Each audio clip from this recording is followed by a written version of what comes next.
Okay, so you're here to get smart fast, right? You want to know the what and the how without wading through tons of information. Exactly. Like maybe you have the IELTS Listening Test coming up and you need that band score. Or, hey, maybe you just want to understand spoken English better overall. No matter what, though, a deep dive is what we do here, so. And that's exactly what we're doing today, a deep dive into the IELTS Listening Test. We're using this guide that's made specifically for advanced learners. It's going to be your shortcut to understanding what really matters. And trust me, you're going to learn some surprising things along the way. Right. And we're on a mission. That's right. We're going to pull out all the core stuff, the most effective strategies, so you can nail a band 7 or higher. Definitely. Okay, so the IELTS listening test, I mean, it can seem like a huge challenge, but this guide does a really nice job of breaking it down. Yeah. It makes it manageable, for sure. They point out right off the bat that it's structured into 4 sections. And it gets more complex as you go through. Yeah, exactly. But you know what's really interesting?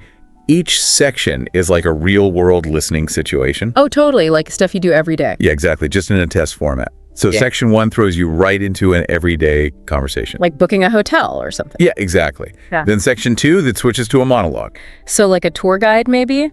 Yeah. Giving information about a place? You got it. And then you get to Section 3, and you're basically eavesdropping on an academic discussion. Okay, so like some university students and their tutors. Exactly. Mhm. And finally, you hit Section 4, and it's a full-on academic lecture. Okay, so each section has these specific types of questions they throw at you Right. to test you on different parts of listening. Yeah. So Section 1 usually has form completion and multiple choice. Right. Section 2 brings in map labeling and sentence completion. Uh-huh. You get to that academic discussion in Section 3, and that's typically matching and more multiple choice. Yep. And then the final lecture in Section 4, that's where they hit you with note completion and summary filling. Right.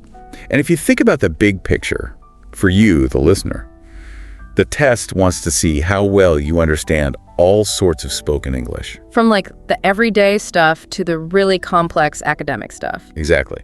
And here's the catch: you only hear each recording once. No do-over. No do-overs. That's why you got to be super focused and take good notes. Those are skills you really need to master. Okay, let's get into the nitty-gritty. Let's talk about those question types you mentioned. Let's do it. The guide gives us some really clear examples. Uh-huh. First up, form completion. This is when you're filling in missing information names, addresses, all those details. They use a Grand Hotel booking scenario as an example. Perfect example. Yeah. And this is where a key strategy comes in. Prediction. Oh, okay. Before you even hear anything, look at the form. What's missing? Try to guess what kind of information is going to be there. Right. Do you need a name, a phone number, a specific date? Makes sense. Like in that hotel example, if you see blank for name, you know they're going to spell out a name for you. That's such a good point, and they give us this audio snippet that's perfect for this. It says, it's Emily Carter, spells C-A-R-T-E-R. Yeah, and you know, sometimes they say stuff like S as in Sam. To make it super clear, right? Yeah, it's a little trick, but it's gold for you listening. It could be the difference between a right answer and a wrong answer, right? Absolutely. And that raises a question for you, the listener. How often do you really listen for spelling? Yeah. Like with names or places or just unusual words. Yeah, it's easy to miss those details. It might seem small, but it matters. Okay, let's move on to multiple choice questions. I think we all know these. You get a question, 3 or 4 options, and only one is right. Right. The guide uses a deforestation example. Right. The speaker says, the main cause of deforestation is agricultural expansion, not logging or urban development. Okay. So the question is, what is the primary cause of deforestation? And the choices are logging, agricultural expansion, and urban development. Straightforward enough. Right. But here's the strategy they highlight. Underline the key words in the question.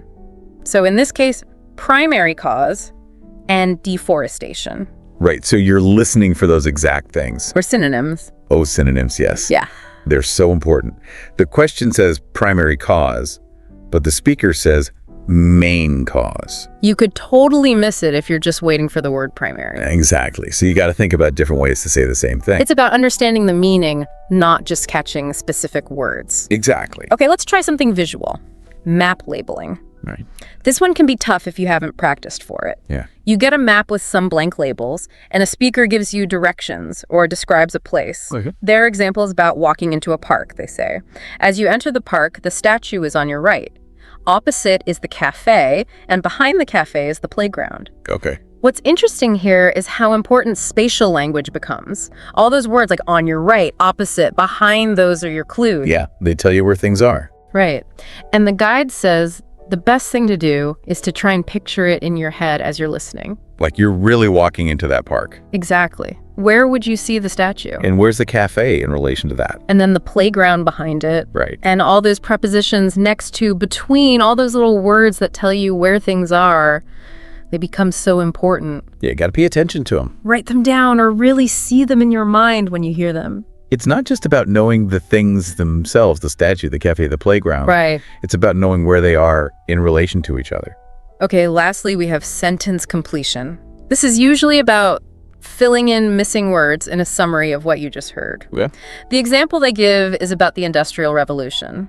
The speaker says, "The Industrial Revolution began in the 18th century and transformed manufacturing." Okay. And you have to complete this sentence.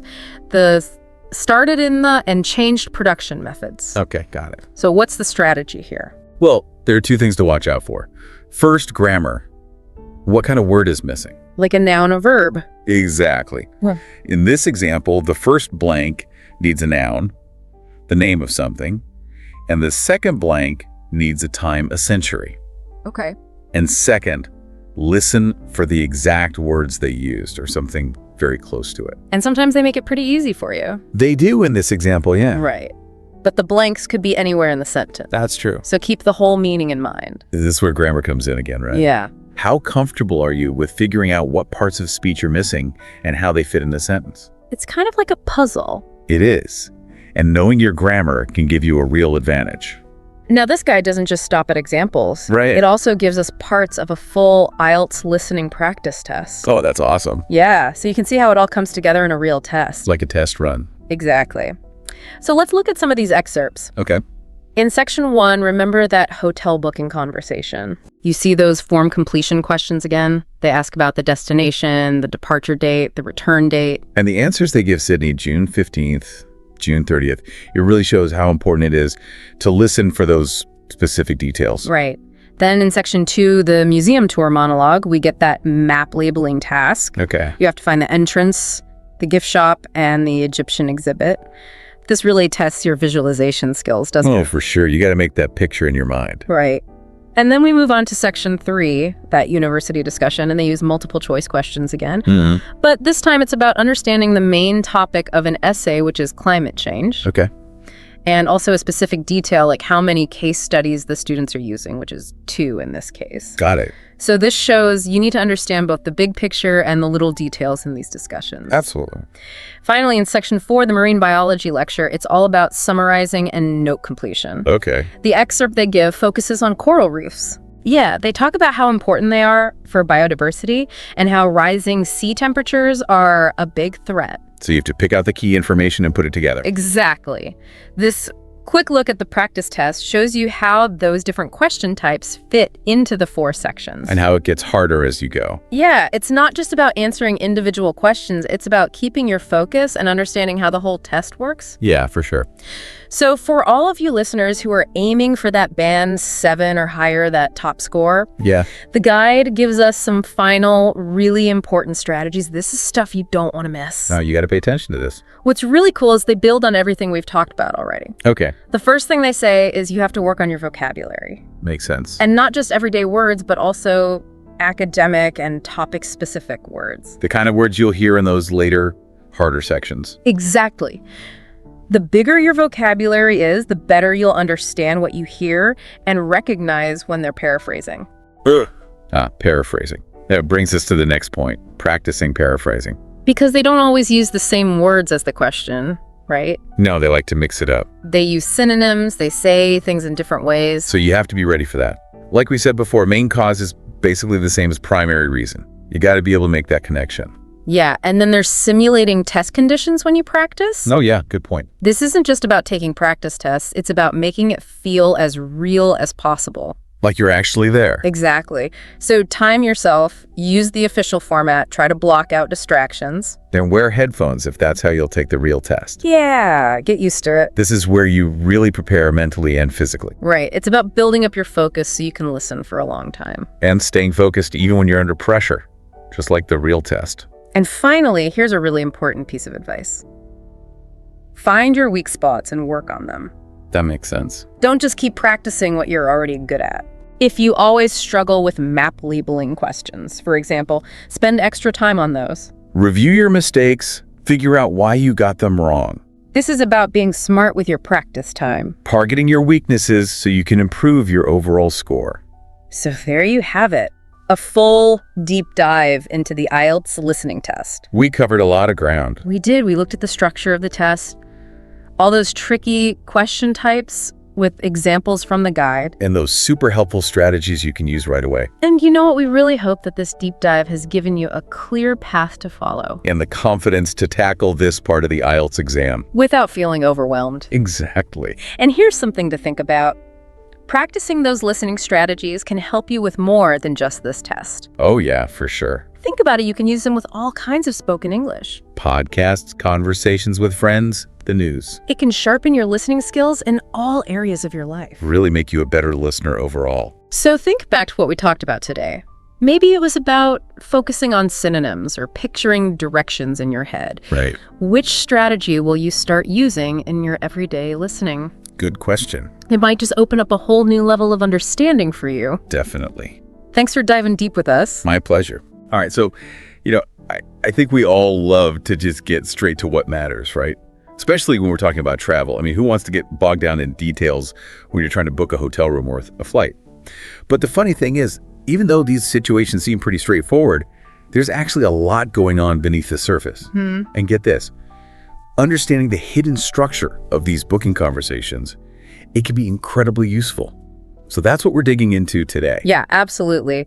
We've got some fascinating source material here that really breaks down the anatomy of these travel booking dialogues. And the cool thing is, it's not just about prepping for your next trip, although that's definitely a bonus, right? It's more about understanding the underlying logic of these interactions, like how does this kind of information get exchanged? What are the patterns? And once you start to see those patterns, you can quickly zero in on what's important. Exactly. And, it's not just about vacations. It's about honing that skill of picking out the essential details, in any conversation where specific info is being thrown around. Because let's face it, these kinds of interactions happen all the time. Yep. But okay, enough preamble, let's get down to business. Let's start with what happens when you're booking a hotel. What's the typical flow there? Well, one of the most interesting things about hotel bookings is how the conversation tends to, kind of funnel down. It starts broad, usually with a greeting, maybe a little small talk, and then you state your need. I'd like to book a room. Simple, right? But then things get laser focused really fast. Oh yeah, for sure. And speaking of laser focus, one of the first things they ask for, or that you need to provide, is the time frame, right? The check-in and check-out dates. It's like the foundation of the whole thing. In fact, I think one of our examples even gives a specific date, needing a room starting June 10th or something like that. I'm curious, why do you think dates are almost always the first thing that pops up after that initial request? That's a really good observation. And I think the answer is pretty simple. Availability. I mean, without knowing the dates, the hotel can't even begin to tell you what they have open. It's like the first filter in their system. That makes total sense. So you lock in when you need the room, and then it's only natural. What comes next is figuring out what kind of room you want. Right. A single, double, twin. Maybe you're feeling fancy and want a suite, or even like a deluxe room. I mean, the options are endless. But these distinctions, they immediately tell the hotel a lot about your needs, and probably a big one, the price point they should be thinking about. Absolutely. It's more than just the number of beds, Room type often hints at all sorts of things, amenities, size, even location within the hotel. It's like a shorthand for categorizing what you're looking for. And then, of course, you get to the good stuff. The amenities. I mean, these days, free Wi-Fi, that's practically a given. But then there are things like air conditioning, breakfast, is it included or not? Maybe you're someone who needs an ocean view. Or maybe you can't live without access to a gym. These are the things that can really make or break a stay, wouldn't you say? And what's interesting is a lot of times these come in the form of questions from the guest. Like, do you have rooms with a balcony? Or is breakfast included? Yeah, that's a fascinating dynamic, isn't it? I mean, at that point in the conversation, the guest is really trying to tailor their experience. It's not just about taking what's offered, it's about making sure the hotel actually meets their specific needs. Yeah. And those amenity-focused questions, that's how they do it. It's like the power shifts a little bit, Totally. And it's not just about getting the booking either. There's the whole confirmation process, making sure all those dates, the room type, any special requests you made, that they're all down correctly. And then the not so fun, but oh so important part, cancellation policies, understanding those up front. It can save you a world of trouble if your plans change, Okay, so we talked about hotels. Now let's shift gears a little and talk about booking flights. Is that initial information gathering kind of similar? Or is it a whole different ballgame? It's similar in a way, but there are some key differences, I think, because of the nature of, air travel itself. You still start by saying, I want to book a ticket, right? Yeah. But what comes next almost immediately is the route, where you're flying from and where you're going. The example we're looking at here, I think it's a round trip from New York to Paris, something like that. Why do you think the route is so high up on the list, like right after you say you want to book? That's a good question. I guess kind of like with the hotel dates, the route determines which flights are even relevant. It's like the airline can't help you if they don't know where you're trying to get to. It's got to be one of the first things they need to know. Exactly. It's the foundation that everything else is built on. And once you've got that down, what do you think comes next? I bet I can guess. Dates, right. Just like with hotels, those specific travel dates are crucial. And in this case, it looks like we're talking about a July 5th departure and a July 15th return. You're on a roll. It's almost like clockwork, isn't it? Route, dates, boom, boom. What comes next? Well, next you're going to start talking about the different levels of service on the flight, right? Those ticket classes, economy, business, first class, all that good stuff. The example we have here, I think it says the listener picked economy, which makes sense. That's what most people go for. From the airline's perspective, though, why do you think these different classes even exist? What purpose do they serve? That's an interesting way to think about it. I guess it's all about giving passengers choices, right? Different levels of service, comfort, and flexibility, and of course, different price points too. It's a way for the airlines to cater to a wider range of needs and probably, maximize their revenue while they're at it. Precisely. It's smart business. So once you've got the route, the dates, the class, then what? How does the actual booking happen? Well, you'd need to confirm all those details, right? Make sure everything's lined up. You might say something like, okay, so I want to book a return ticket to London, departing on. Lay it all out clearly. And then you might have some specific requests, like maybe you're one of those people who needs that extra leg room, so you ask about seats in the exit row, that kind of thing. Yeah. Yes, the special requests. Those always add a little spice to the conversation, don't they? But there's one request that comes up more often than not, and it's actually highlighted in our example. Baggage allowance. How many bags can you bring? What are the weight limits? I think in this case, they mention one carry-on and one checked bag up to 23 kilograms. Why do you think baggage allowance is such a hot topic for most travelers? Oh, that's easy. Extra costs, right? Nobody wants to get slammed with those pesky baggage fees at the airport. Or worse, realize they can't bring everything they need. It's definitely a practical consideration that can really affect your trip. For sure. And just like with hotels, the topic of changes and cancellations often comes up with flights. What are the fees? What's the refund policy? You definitely want to get all that squared away during the booking process. Because, let's be honest, travel plans can be unpredictable sometimes. So we've looked at the big picture of how these conversations tend to go. Now let's zoom in on those simplified examples we have and really pick apart the key information. Yeah, good idea. Let's start with the hotel. What jumps out at you when you look at that scenario? Well, the core details that I see right away are the check-in date. I think it was Juneteenth. Yep, Juneteenth, the room type, which was a double, and the nightly rate, $150. And then they added the request about wanting breakfast included. What strikes me is the order in which this information appears. What do you think about that? Yeah, you're right. It seems like they establish those fundamental needs first, when and what kind of room, and then they move on to the extras, like the breakfast and, of course, the price. It's almost like there's a hierarchy, right? Deal with the essentials first, then worry about the finer details. That's a great way to put it. It's like a filtering system. The hotel needs to know if they even have a double room available on June 10th before they start talking about whether you want bacon and eggs in the morning, right? Exactly. It's all very logical when you think about it. Yeah. Now, what about the flight booking example? Does that follow a similar pattern? It definitely does. In that one, we quickly get the departure city, New York, the class economy, and the baggage allowance, that one checked bag up to 23 kilograms.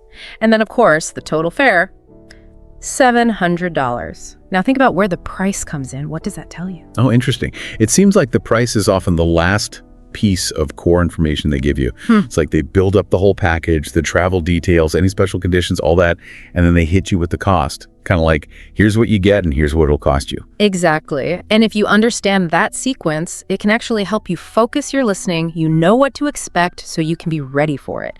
Now, for our listener out there, the one who's all about learning things quickly and efficiently, how can we apply all this? How can understanding these booking conversations actually make you a better listener in these situations? Well, luckily, our source material has some pretty awesome advice on that front. So first things first, and this might seem obvious, but the more you hear these kinds of dialogues, the better you get at picking up on those patterns in the key vocab. Whether it's listening to sample conversations, podcasts, even those calls you accidentally overhear at the coffee shop, just get that exposure, It's like training your ears to separate the wheat from the chaff. And speaking of training, here's another tip. When you're listening, don't get hung up on every single word. Focus on the big stuff, the dates, the numbers, specific requests. Those are the golden nuggets you want to snag. Absolutely. And don't forget about accents. Our source material mentions the IELTS exam. And, in that test, just like in the real world, you'll encounter people speaking English with all sorts of accents. The more you expose yourself to those differences, the easier it becomes to understand, even if the pronunciation throws you off a bit. It's all about expanding your listening comfort zone. Now, here's a technique that can really give you a leg up. If you know you're going to be in one of these situations and you have any questions or prompts beforehand, read them carefully. This might sound simple, but it allows you to anticipate what kind of information you need to be listening for. It's like having a mental checklist ready to go. So true. It's like having a search term already in mind before you even start the search. And speaking of being prepared, another helpful tip: don't try to write down everything you hear. Just focus on those key details, You use abbreviations, bullet points, whatever works for you. Just make sure you can capture the essentials without getting lost in the weeds. Efficiency is key. And this one might seem obvious, but practice listening to audio that's at a normal speaking pace. Real-world conversations don't slow down just because you need them to. So getting used to processing information at that speed is crucial. Yeah, it's like training for a marathon, Yeah. You got to practice at race pace. Now, if you're really serious about improving your listening skills, especially in these travel booking situations, practice tests can be a game changer. They give you a chance to get familiar with the format, the types of questions, the time pressure, all that, but without any real-world consequences. It's like a dress rehearsal for the main event. And speaking of details, here's one that people sometimes overlook: spelling. Especially if you're writing things down, make sure you're spelling those key terms correctly. Words like reservation, itinerary, baggage, departure, all those travel-related words. A simple spelling mistake could lead to a whole lot of confusion later on. Oh, for sure. Accuracy is key. And what's really cool about all this is once you start to understand the underlying structure of these booking conversations, you're not just passively listening anymore. You're actively engaged, anticipating what's coming next, and focusing your attention on what really matters. And those skills, they're not just for a booking trip. They're transferable to so many other areas of life. Exactly. It's about becoming an active listener, not a passive one. And, if we think about this in the broader context of gaining knowledge, it's about moving beyond just hearing the words to actually understanding the meaning and the purpose behind them. It's like leveling up your listening game. So for our listeners, here's a challenge. Next time you're in a travel-related situation, it could be a phone call, an announcement at the airport, even just listening to an automated message. Try to actively tune in. See if you can identify those key pieces of information we've been talking about, the who, what, when, where, and how much, and see if you can spot that underlying structure. You might be surprised at how much you pick up on. And the best part is, you can turn those everyday experiences into opportunities to learn and improve your listening skills. And, it really makes you think, doesn't it? What other everyday conversations might have those hidden layers of structure and meaning? It's something to ponder, for sure. All right, so you're here because you want to get straight to the good stuff right. No messing around. That's right. Cutting through the noise, that's what we do. Exactly. And today, we're tackling renting. Renting? Which everyone has to deal with at some point. Oh, yeah, absolutely. Yeah. Whether you're, just starting out or moving to a new city. Totally. And, you might be thinking, okay, renting, that's important for like IELTS and stuff. Right. But really what we want to do today is give you like the core knowledge, the vocabulary, the situations, the things you really got to think about. The insider tips. Yeah, exactly. So that you can navigate this whole rental world whether it's for a test or just for life. Exactly. So dive in. Let's dive in. All right, so we've got some great source material today. Yeah, we do. Focused on IELTS prep. But honestly, this is good stuff for anyone. Oh, for sure. And what's so interesting is that renting seems so basic, right? You would think. But the language can be tricky. It's not just knowing the words, it's knowing like how to use them. Yeah, and what they actually mean. Right. Because sometimes they can be a bit misleading. Exactly. So let's start with the basics, the types of places you might be looking at. Okay. We've got the apartment. Yeah. Or flat, if you're in the UK. Right. Usually part of a bigger building. Multi-unit dwelling. Exactly. Then you've got the studio apartment, which is like your all-in-one. Packed living. Yeah, exactly. Living, sleeping, cooking all in one space. All happens in the same spot. Now, don't confuse an apartment with a condo.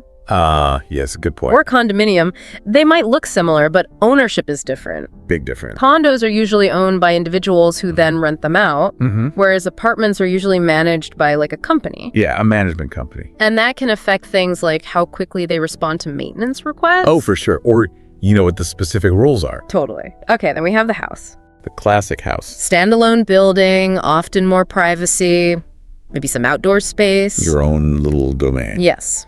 And then a duplex, which is basically one building split into two separate homes. So 2 units, but in the same structure. Yeah. Usually sharing a wall. Right. And lastly, shared accommodation. Roommates. Yes, where you're living with someone else. You're splitting the costs. Which can be really helpful to save money. For sure. But, it's not just about the money. Yeah. It's also about, making sure you can actually live together. Oh, yeah. Compatibility is key. Huge. Have a conversation beforehand about, cleaning guests, all that stuff. Communication is so important. Absolutely. Can prevent so many headaches down the road. All right, let's move on from the types of places to some of the key terms you'll encounter. Okay, vocabulary time. Yes. So you'll have the landlord or landlady. Right, the owner of the property. The one renting it to you. And you the one paying to live there. You're the tenant. The resident. Exactly. And the agreement between the two of you, that's formalized in the lease. The lease. Or rental agreement. And this is more than just a piece of paper. Oh, way more. It's a legal contract. A binding agreement. Yes. Outlining everyone's rights and responsibilities. Exactly. So you want to pay attention to things like how and when rent is due. Right. What happens if you need to break the lease? Yeah. Who's responsible for repairs? All that good stuff. Definitely read it carefully. Then we have the deposit. The deposit. Also called the security deposit, which is money you pay up front. Right. And hopefully you get it back when you move out. If everything's in good shape. Yeah, if you haven't, damaged the place. Normal wear and tear is expected, of course. Right. I remember when I rented my first apartment, I was so worried about getting that deposit back. Oh, I bet. It's a big chunk of money. It is. And it's important to know that in many places, there are rules about how landlords have to handle that money. Oh, yeah, for sure. Like, they can't just spend it. Right. They have to keep it in a separate account. Yeah. And they have to tell you if they're taking any deductions. Transparency is key. Okay, next up, utilities. Utilities. These are the essential services that make a place livable. The things you need to actually live there. Exactly. Things like electricity, water, gas. sometimes internet too. Right. And a huge question to always ask. Yes. Are utilities included in the rent? Because that can make a big difference in your monthly expenses. Oh, yeah. Huge difference. Yeah. Some might be included. Some you might have to pay separately. Totally. And then another important question is whether the place is furnished. Furnished versus unfurnished. Does it come with furniture or is it empty? Right. Big decision. It is. It affects how much you have to spend up front and how much work you have to do to move in. And if it is furnished, yeah, you want to check what kind of furniture it is? Oh, yeah, if it's decent. It's going to fall apart. Exactly. Okay, and for all the pet owners out there, yes. A very important question. Is it pet friendly? Very important. That can be a deal breaker for a lot of people. For sure. Okay, so their article also highlights some common phrases you'll hear when dealing with rentals. Okay, so like what are you actually going to say in these situations? Exactly. So the most basic one is how much is the monthly rent? The big question. The bottom line for a lot of it. For sure. And then closely related to that is are utilities included? Because that can change the total cost significantly. Totally. Then you've got, is there a parking space? Especially important in cities. Oh, yeah, where parking can be a nightmare. And expensive. Then there's, when is the rent due? Got to know that date to avoid late fees. For sure. And finally, can I sublet the apartment? Which means, can you let someone else live there temporarily if your circumstances change? Yeah, you might need to move out for a while. Right. So you can really imagine yourself using these phrases, right? Totally. It makes it more real. Exactly. So let's look at some actual examples of rental conversations. Okay, let's hear them. So the first one involves someone calling about an apartment they saw online on Green Street. Green Street. The rent is $1,200 a month. And they say that water is included. Okay. But electricity is not. All right, so you got to pay for electricity on top of that. Exactly. And it comes with a washer, a refrigerator, and a stove. Oh, so it is furnished. It is furnished. So did you catch all that? What's included in the rent and what appliances are already there? It's good to be clear on those details. Absolutely. And the second example is a conversation between a landlord and a potential tenant. Okay. About the lease terms. The lease terms. The landlord says it's a 1-year lease. Okay. And that the security deposit is 1 month's rent. Right. Due, upfront. No installments. So you got to pay the whole thing at once. Yeah. And rent is due on the 1st of every month. Okay, so pretty standard stuff there. Oh, yeah. So what are the big commitments here? A year-long lease and a big upfront payment for the deposit. Right. And it's worth thinking about what might be negotiable, like maybe the due date for rent. Yeah. And what's probably not negotiable, like the length of the lease or the full deposit. Definitely. Okay, now the article has some really helpful tips for understanding rental information. Okay, tips. I love tips. Everyone loves tips. And these are good whether you're studying for a test or just looking for a place in real life. Real world application. Yes. So the first tip is to predict the context. Predict the context. Basically, before you even listen to a conversation or read an agreement. Right. Think about what kind of information you're likely to encounter. So like prepare your brain. Yeah. So if you're viewing a property, what are the key things you want to find out? Right. What are the questions you need answered? Exactly. Or if you're on a call, what are they likely to ask you? Right. Thinking ahead helps you focus. It does. You're more prepared to catch the important stuff. Exactly. Okay, tip number 2. Hit me. Listen for numbers. Numbers. Prices, dates, apartment numbers, phone numbers. All the numerical details. Those are crucial. They are, both in tests and in real life. You don't want to miss the monthly rent or the move-in date. Definitely not. Okay, tip number 3. Number 3. Be aware of synonyms. Synonyms. People might use different words to mean the same thing. Right, like deposit and security payment. Exactly. They both mean the same thing. It's all about understanding the meaning, even if the words are different. Right. And the last tip. Okay, last one. Watch out for distractions and corrections. Oh, that's a good one. People might say something and then correct themselves. Yeah, they might misspeak or change their mind. Right. So make sure you're listening for the final accurate information. The confirmed details. Yes. Okay, let's put this into practice. All right, let's do it. So imagine you're calling about a 2-bedroom house on Maple Road. Maple Road. The rent is $1,500 a month. Okay. Plus a $300 pet fee if you have a pet. Right. And they tell you that only garbage collection is included in the rent. Okay. Electricity and internet are extra. Gotcha. So what would your base monthly cost be? $1,500. Yep. What's a potential extra cost you need to consider? The pet fee, $300. Right. And what's the one utility that's included? A little bit of collection. See how you can quickly get those key details. It's like a mental checklist. Exactly. So to wrap things up, we've covered a lot about renting today. We have. We talked about different types of places, key vocabulary, the phrases you need to know, common conversation scenarios, and some really helpful tips for understanding it all. Whether you're taking a test or looking for a place in real life. Exactly. This knowledge is power. It is. It helps you make informed decisions. So thinking about everything we've discussed, what are the questions you would prioritize now when looking at a new place? That's a great question. What details beyond just the rent and utilities do you think are really important for your quality of life? That's something for everyone to ponder. It is. Thanks for diving deep with us. Always a pleasure. And we'll see you next time. See you then. You're here because you want to get smart. And, well, you want to do it without wasting any time. Today, we're taking a deep dive into something that Might seem kind of obvious, but it's honestly a game changer for efficient learning. Getting a library card. Forget just borrowing books. We're talking about a portal to a massive collection of ebooks right on your phone, audiobooks for when you're on the go, serious research materials, and get this, even access to incredible online learning platforms. If you're focused on learning quickly and thoroughly, this is a tool you absolutely need to understand. Absolutely. It's remarkable how much untapped potential lies within something as simple as, a library card. We tend to think of it in terms of physical books, but it truly is a gateway to a rich ecosystem of resources, many specifically designed to support learning and in-depth exploration. For someone like you, aiming for efficient knowledge acquisition, it's an incredibly valuable asset. Okay, so let's unpack why, in this age of having pretty much anything searchable online, you still need a library card.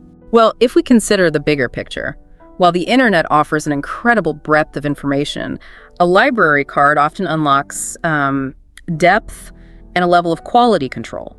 On a practical level, you can borrow physical items, yes, books, but also frequently DVDs, CDs, even sometimes things like museum passes, all without spending a dime. Yeah. Think about how those savings could add up if you're a regular reader or enjoy films and music. That's a great point about the potential cost savings. And it extends way beyond the physical collection, doesn't it? Absolutely. The digital resources are a huge advantage. Accessing ebooks and audiobooks means you can tap into a library's collection from the comfort of your own home any time of day. It's that convenience and accessibility that makes it such a powerful tool, fitting right into even the busiest schedules, Now, a lot of people might think that's the extent of it, but our sources point out some other really interesting, often overlooked benefits. Indeed. It's worth noting the range of supplementary services that libraries often provide. For instance, many offer free access to computers and Wi-Fi, which can be a crucial resource for a lot of people. Then there are the workshops and events they organize, covering a huge variety of topics, from job search skills to, creative writing. And if you need a quiet, dedicated space for focused work, many libraries have study rooms you can reserve. And for you, the learner, if you're looking to really boost your understanding in a particular area or even dive into some serious research, a library card seems like an obvious win. It truly is. The access to research databases, academic journals, and specialized collections can be invaluable for in-depth learning. You gain access to vetted, credible information that can sometimes be difficult or costly to find elsewhere. But this raises a fundamental question. How do you actually go about getting one of these incredibly useful cards? Exactly. Let's walk through the steps. Now, our sources indicate that the exact process can vary a little depending on your local library, so this is a general overview to give you a good idea of what to expect. That's an important point to keep in mind.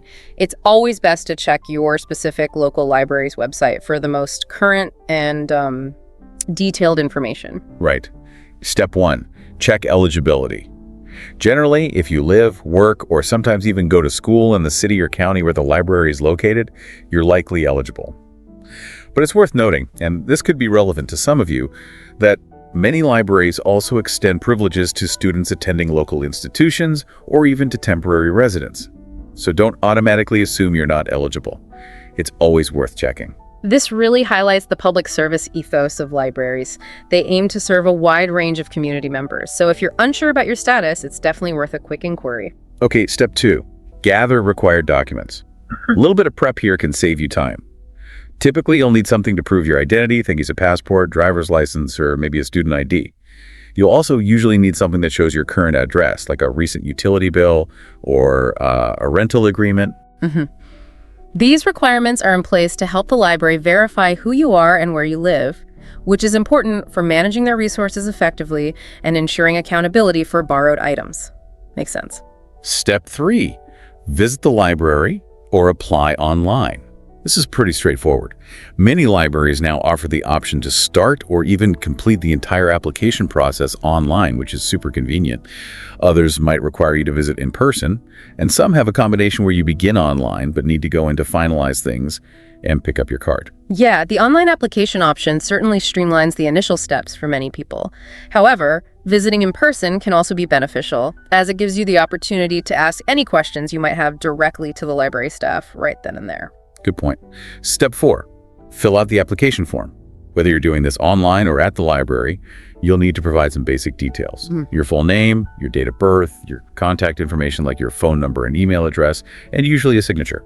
Right. This standard information is necessary to create your individual library account and to keep you informed about your borrowed items, any due dates, and important library updates. Pretty standard stuff. And finally, step 5, receive your library card.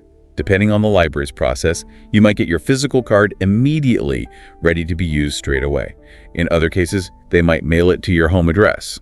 So be prepared for either possibility. It's a good idea to ask the librarian about the usual time frame for receiving your card so you know what to expect and when you can start taking advantage of all those resources. Definitely. Now, to make this even more tangible and practical for you, our source includes a couple of example conversations. These could even be useful if you happen to be preparing for something like the IELTS test, the International English Language Testing System. Think of these as little real-world scenarios of library interactions. What's interesting to consider here is how these everyday exchanges can offer valuable insights into communication in practical settings. Even if you're not focused on IELTS, these conversations illustrate the typical interactions you might have at a library and the kind of information that's usually exchanged. Let's listen in on the first one. Applying for a library card. We have a librarian and a student. Okay. Notice how the librarian initiates the interaction by offering assistance to the student. The student then clearly states their purpose. They want to apply for a library card. Exactly. The librarian then asks for those essential documents we just discussed, proof of address and identification. The student confirms they have them, mentioning their passport and a utility bill. This directly relates to our gather required documents step. And the librarian efficiently guides the student to the next step, which is filling out an application form with key details like their name, address, and phone number. Here's a key question that our source highlights for IELTS practice. Do I need to pay any fees? And the librarian's response is, no, it's free for students. This is a really important piece of practical information. Library cards are very often free, particularly for local residents and students. Right. The librarian then concludes the interaction by informing the student that their card will be ready in about 5 minutes, setting a clear expectation. This brief exchange really encapsulates the main steps involved in applying for a library card in a realistic context. Now let's move on to our second example conversation. Asking about library services. In this scenario, it's a library user and a librarian. Okay, so this conversation shifts the focus from the initial application to understanding how to actually use the library card and access its various services. Right. The user begins by asking a question that's highly relevant in today's digital world. Excuse me, can I borrow ebooks with this card? The librarian confirms this, explaining how to access their digital library using the library card number. This directly highlights that digital benefit we talked about earlier. Following that, the user inquires about borrowing limits. How many books can I borrow at once? The librarian provides a specific answer. You can borrow up to 10 books for a period of 3 weeks. This kind of specific detail is crucial for anyone wanting to make effective use of the library's borrowing system. And then a very practical concern arises. What if I need to extend the due date for a book? Okay. The librarian offers a solution. You can usually renew them online through our website, provided that no one else has placed a hold or reservation on them. This really points to the convenience of online services for managing your borrowed materials. Yeah, exactly. The IELTS practice questions associated with this conversation focus on identifying the specific service the user is asking about, the maximum number of books allowed for borrowing, and the procedure for extending a book's due date, all essential pieces of information to glean from such an interaction. These examples, even if you have absolutely no intention of taking the IELTS exam, give you a really clear sense of the kind of questions you might typically ask and the information you're likely to receive when you interact with library staff. It takes the process from just a list of abstract steps to a relatable, real-world scenario. Precisely. It helps to demystify the process and underscores the practical information you need to know to really take advantage of all the benefits your library card offers. This naturally leads to the question, what are some of the common questions that people have when thinking about getting a library card? Great question. Our source includes a helpful little Q&A section that addresses some of these potential practical concerns. First up, can I apply for a library card online? The answer, as we touched on, is yes. Many libraries do offer this as a convenient option.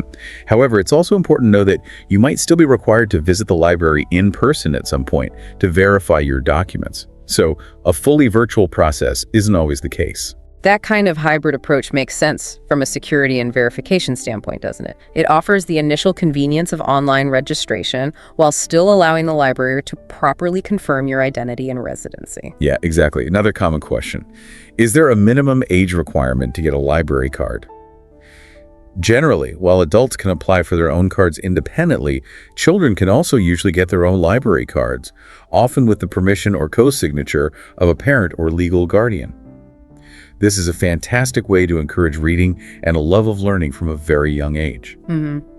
This really emphasizes the library's role as a resource for the entire community, serving individuals of all ages, from young children to senior citizens.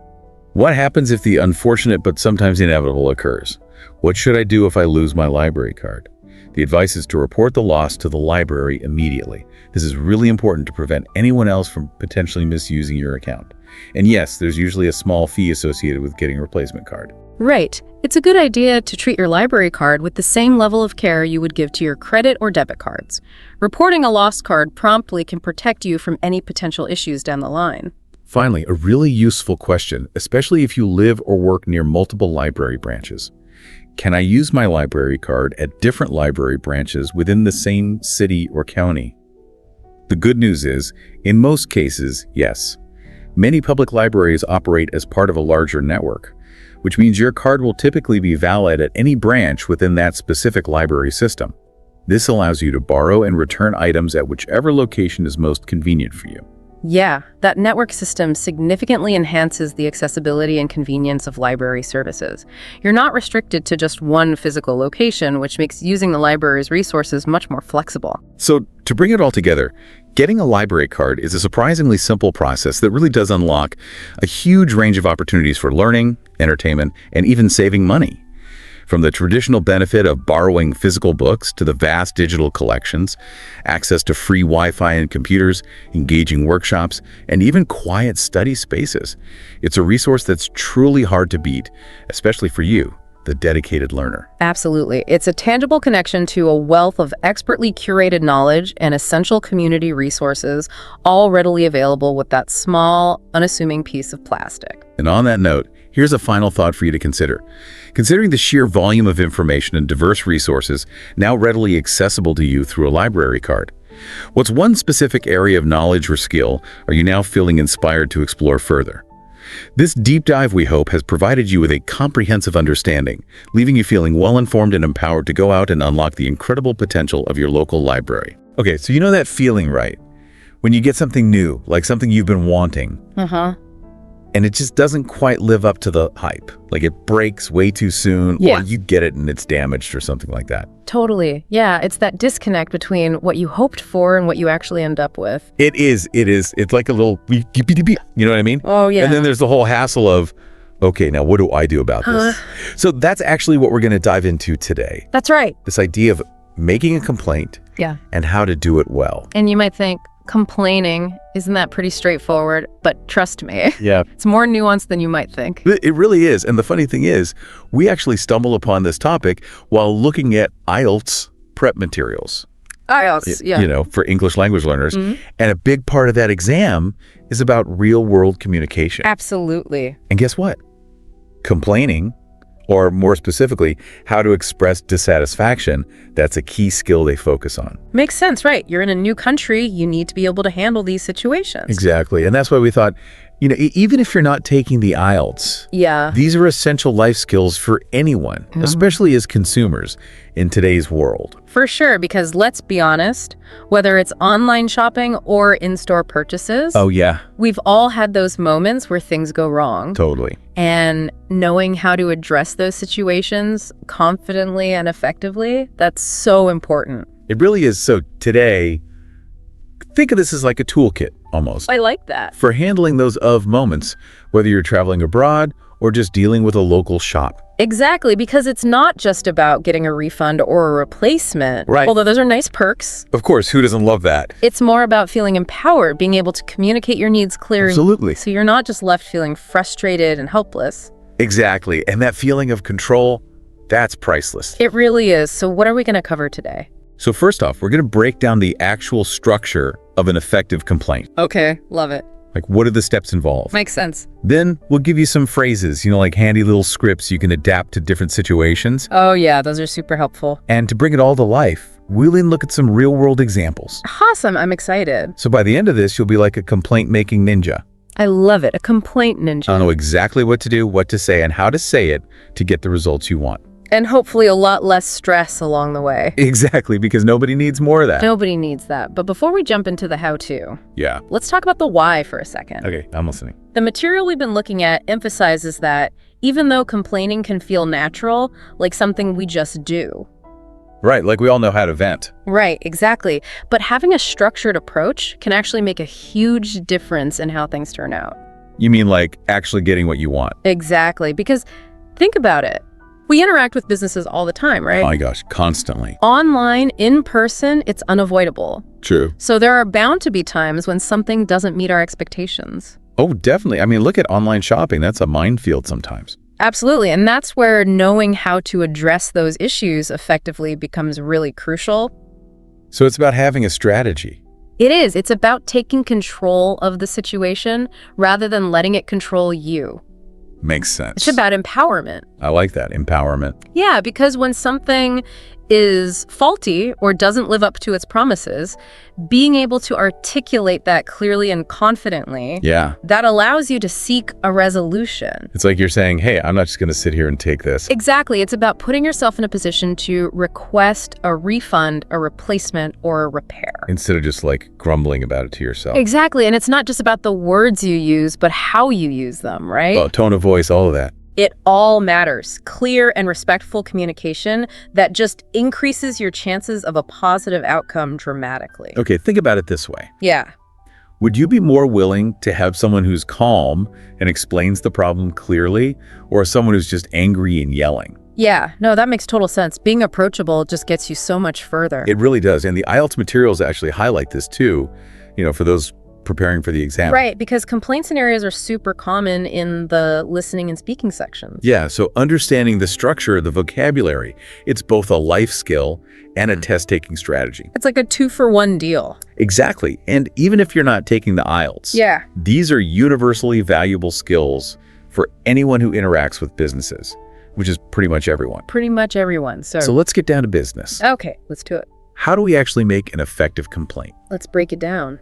The source material outlines 6 key steps, and they're surprisingly straightforward. Yeah, they really lay it all out for you. The first one, and this might seem basic, but it's the greeting. The greeting, okay. Whether you're face-to-face or on the phone, Uh-huh.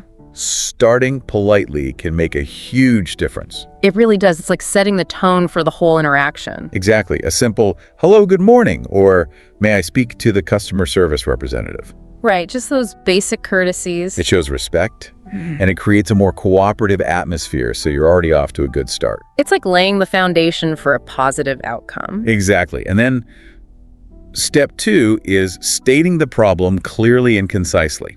Okay, so no beating around the bush. No beating around the bush. You want to be direct, no vague language, no unnecessary backstory. Just get to the point. Get to the point. So instead of saying, I'm having a little problem with something I bought, be specific. Okay, give me an example. Sure. You could say something like, I recently purchased a smartphone from your store, but it's not working properly. The battery drains within an hour. Okay, so you're telling them exactly what's wrong and you're doing it right up front. Right. It's clear. It's simple. And it immediately tells the person what the issue is. No room for confusion. No room for confusion. And then step 3, provide specific details. Okay, the details, this is where the receipts come in, right? Receipts, order confirmations, all of that good stuff. Basically anything that helps the company identify your purchase and understand the context. So things like the date of purchase, the order number, if it was online. Exactly. So for example, you could say, I bought this phone on March 20th from your website, and my order number is 123456. See, now they have all the info they need to look into it. Exactly. The more details up front, the smoother the whole process will be. And it shows you're organized, you're serious about getting this resolved. It does. It does. And then step 4, and this is super important, is to clearly explain what you expect to happen. The desired outcome. We don't want any guessing games here. No guessing games. Be very explicit about the resolution you're seeking. Do you want a refund, a replacement, a repair? Don't leave them wondering. Don't leave them wondering. So in our phone example, you might say, I would like a replacement or a full refund as the phone is faulty. Okay, so you're giving them options, but you're also being firm about what you're willing to accept. Exactly, and that brings us to step 5, which can be a bit tricky, but it's remaining polite but firm. Okay, this is where things can get emotional sometimes. They can, because you have every right to be dissatisfied if a product isn't working as it should. Right. But how you communicate that dissatisfaction can make all the difference. Yeah, because nobody wants to deal with an angry customer. So the key here is to stay calm and respectful, even when you're frustrated. So how do you do that? Well, for example, you could say something like, I understand that problems can happen, but I am disappointed that this has occurred, and I hope your company can resolve this matter quickly. Okay, so you're acknowledging that mistakes happen, but you're also making it clear that you expect a resolution. Exactly, and you're doing it in a way that's not aggressive or accusatory. That's key. It's about being assertive, not aggressive. Right, because ultimately you want them to want to help you. You do, and then finally, step 6, conclude the conversation politely.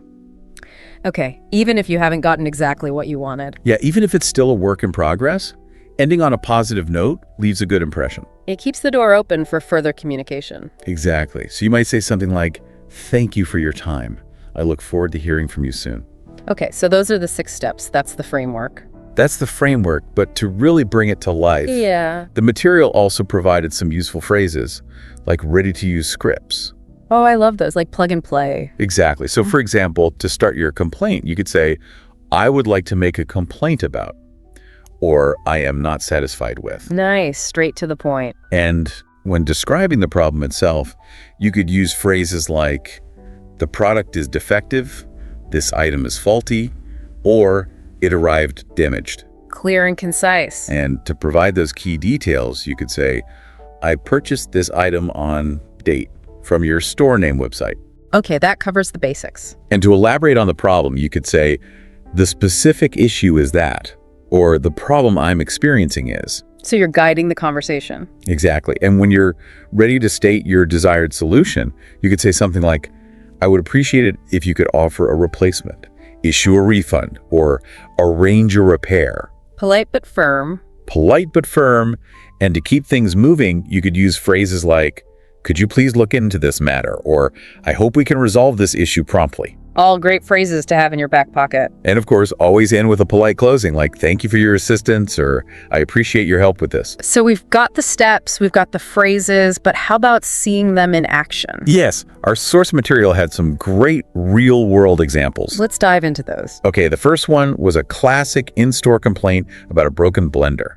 Oh, the blender, a kitchen staple. I know, right? So the customer starts by saying, excuse me, I bought this blender here last week, and it's already stopped working. Okay, so they're stating the problem, they're mentioning where and when they bought it. Nice and clear. And the shop assistant, very predictably, asks for the receipt. Standard procedure. And the customer says, yes, here you go. I'd like to get a replacement or a refund, please. Okay, so again, they're being direct, they're being polite, and they're offering 2 potential solutions. And in this case, the resolution was pretty straightforward. The customer was eligible for a replacement and got one.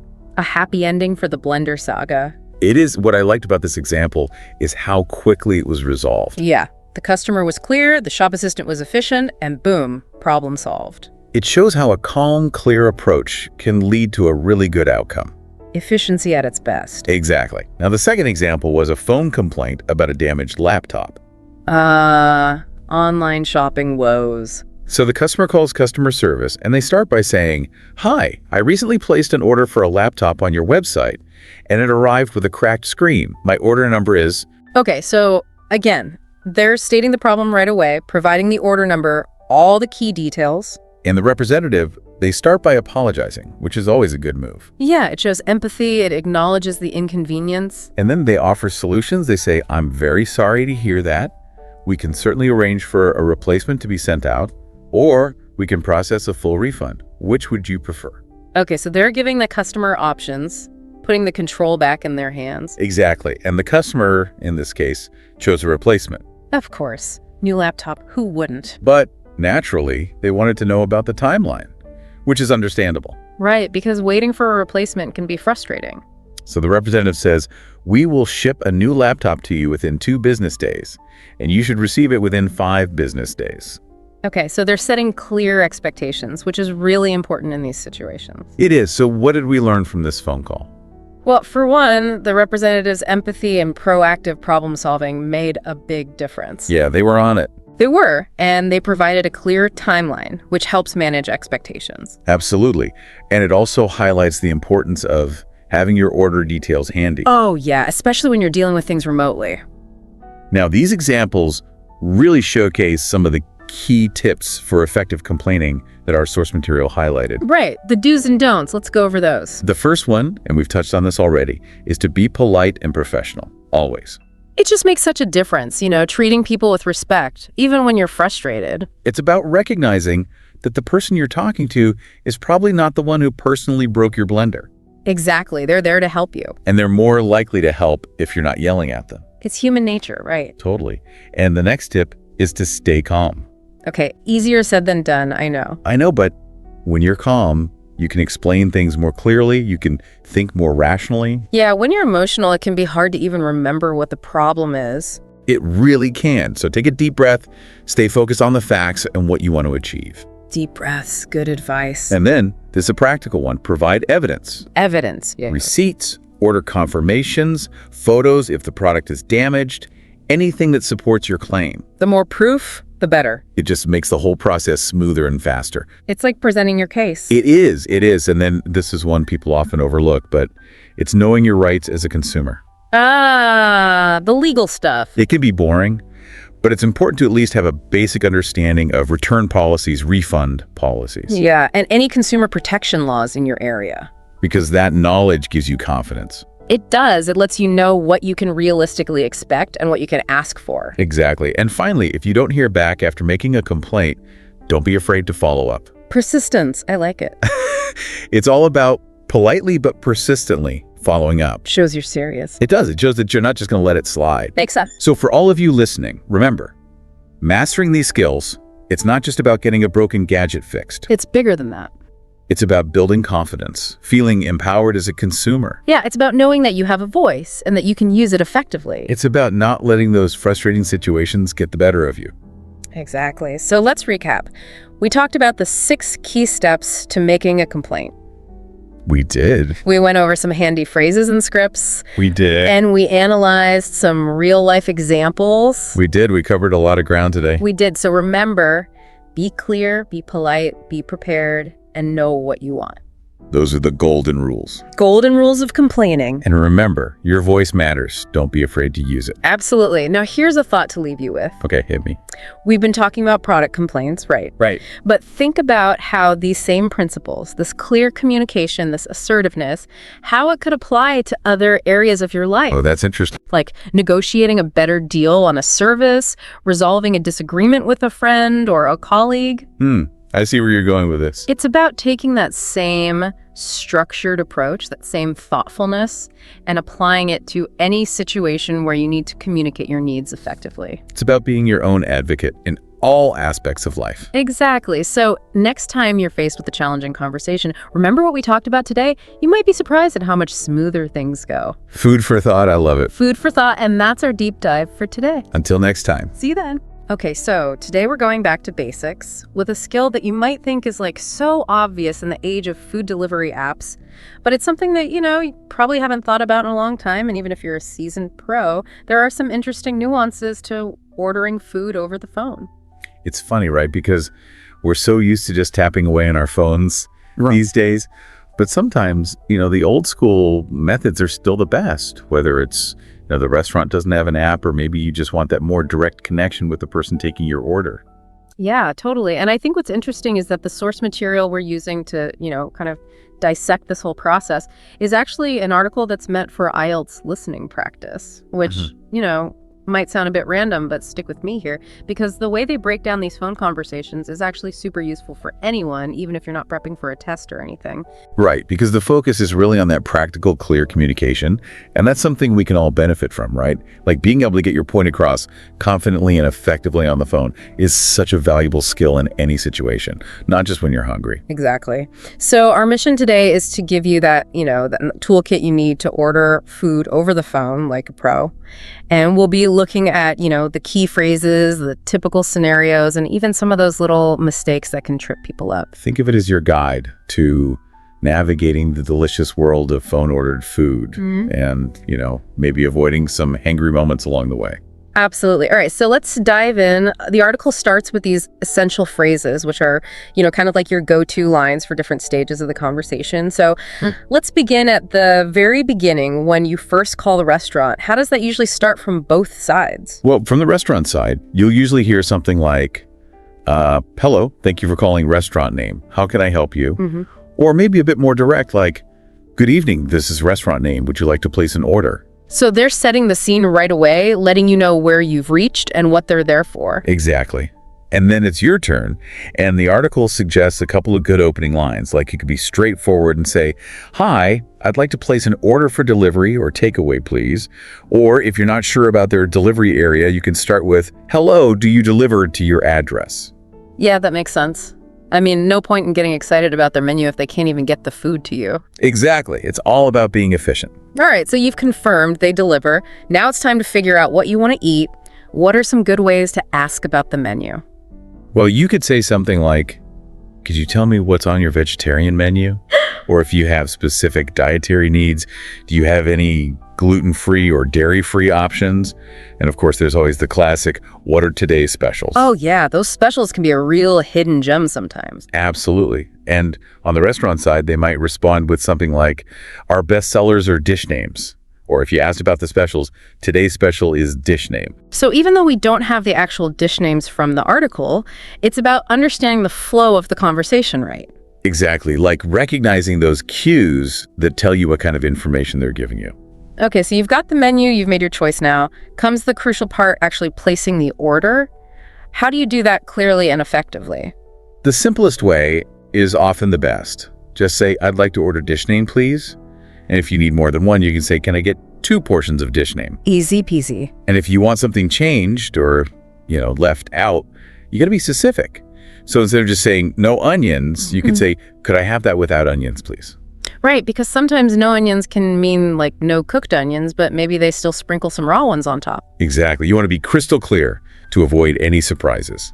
And speaking of surprises, be prepared for the restaurant to try and tempt you with extras, right? Oh yeah, they're going to hit you with the, would you like any sides with that? Or do you want any drinks or desserts?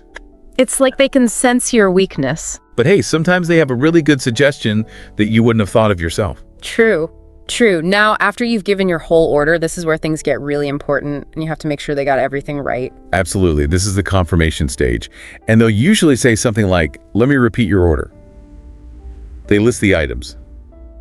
Is that correct? And this is where you have to be super attentive. Yeah. Don't be afraid to stop them if something's wrong, even if you feel a bit awkward. It's better to correct it now than end up with the wrong food.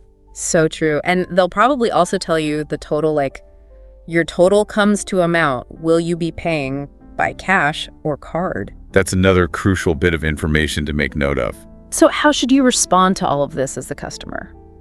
Keep it simple. If everything's good, just say, yes, that's correct. And if you want to add something, you can say, could I also add item name, please? Basically, just be present and engaged throughout the call, right? Exactly. Think of it as a final check before your food adventure begins. Yeah. All right, so we've covered the basic phrases, but let's see how they actually play out in some real-life situations. The article gives us some sample conversations, and the first one is with Bella Pizzeria. This one's a pretty straightforward order. The customer wants a large margarita pizza for delivery with mushrooms and olives. They decline any extras, and the restaurant confirms the total, the address, and the delivery time. Nice and simple. And the article even points out that you should pay attention to those numbers, like prices, addresses, and those food modifiers like extra toppings or sizes. It's like a little reminder that those details matter. Okay, moving on to the second conversation. This one's with Spice Garden, and here the customer wants to modify their order. Yes, so they ordered chicken biryani, but they want it less spicy. And they also add rabita and plain naan. So again, it shows how important it is to be specific about what you want, right? Exactly. And they also confirm the total, the address, and the delivery time, just like in the previous example. Makes sense. Now, the third conversation is with Greenleaf Cafe, and this time it's a larger order for a group. Right. So the customer orders 4 veggie burgers, 2 chicken wraps, a large fries, and 3 lemonades. And they also ask for ketchup and mayo on the side. Wow, that's a feast, and they confirm the total and the pickup time because this is a pickup order, not delivery. Exactly. So you can see how those basic phrases we talked about earlier can be used in all sorts of different situations. Yeah, these examples really bring it to life. Now, the article also has a section on common mistakes to avoid when ordering over the phone. And I think this is where things get really interesting because we've all probably made these mistakes at some point. Oh, for sure. Like, one of the biggest ones is not confirming the address, especially for delivery. It's so easy to forget in the heat of the moment, but it's crucial to repeat your address back to them. Yeah, because the last thing you want is your food going to the wrong place. And another common mistake is unclear modifications, like we talked about before. Yeah. You got to be specific about what you want added or removed. So instead of saying no veggies, you should say no tomatoes or onions. Exactly. The more detail you give, the less room there is for error. All right, what else should we watch out for? Well, ignoring payment methods can be a bit awkward, especially if you're expecting to pay by card and they only take cash on delivery. So always double check that. Good point. And the last one is rushing the order. It's so tempting to just rattle off your order and get off the phone, but it's worth taking a few extra seconds to make sure everything is correct. Yeah, because trying to fix a messed up order later is way more hassle than being thorough from the start. Couldn't agree more. And finally, the article gives us some tips for boosting your skills. Even if you're already pretty confident on the phone, there's always room for improvement, right? Absolutely. One of the suggestions is to actively listen to recorded restaurant conversations. You can find tons of these online on YouTube or in IELTS practice materials, and it's a great way to get used to different accents and speaking styles. Yeah, because sometimes it's not just the words, it's how they're said that can be tricky. Exactly. And another tip is to role-play ordering food with a study partner. This might sound a bit silly, but it's actually super effective in helping you remember those key phrases and feel more confident on the phone. I can see that being really helpful, especially if you tend to freeze up in real-life situations. And the last tip is to write down key details while listening, like prices, food names, and addresses. This helps you stay focused and also gives you a reference point when you're confirming your order. That's a great idea. I'm definitely going to try that next time I order. All right, so to sum up our deep dive into phone ordering, we've covered the essential phrases, those building blocks of communication.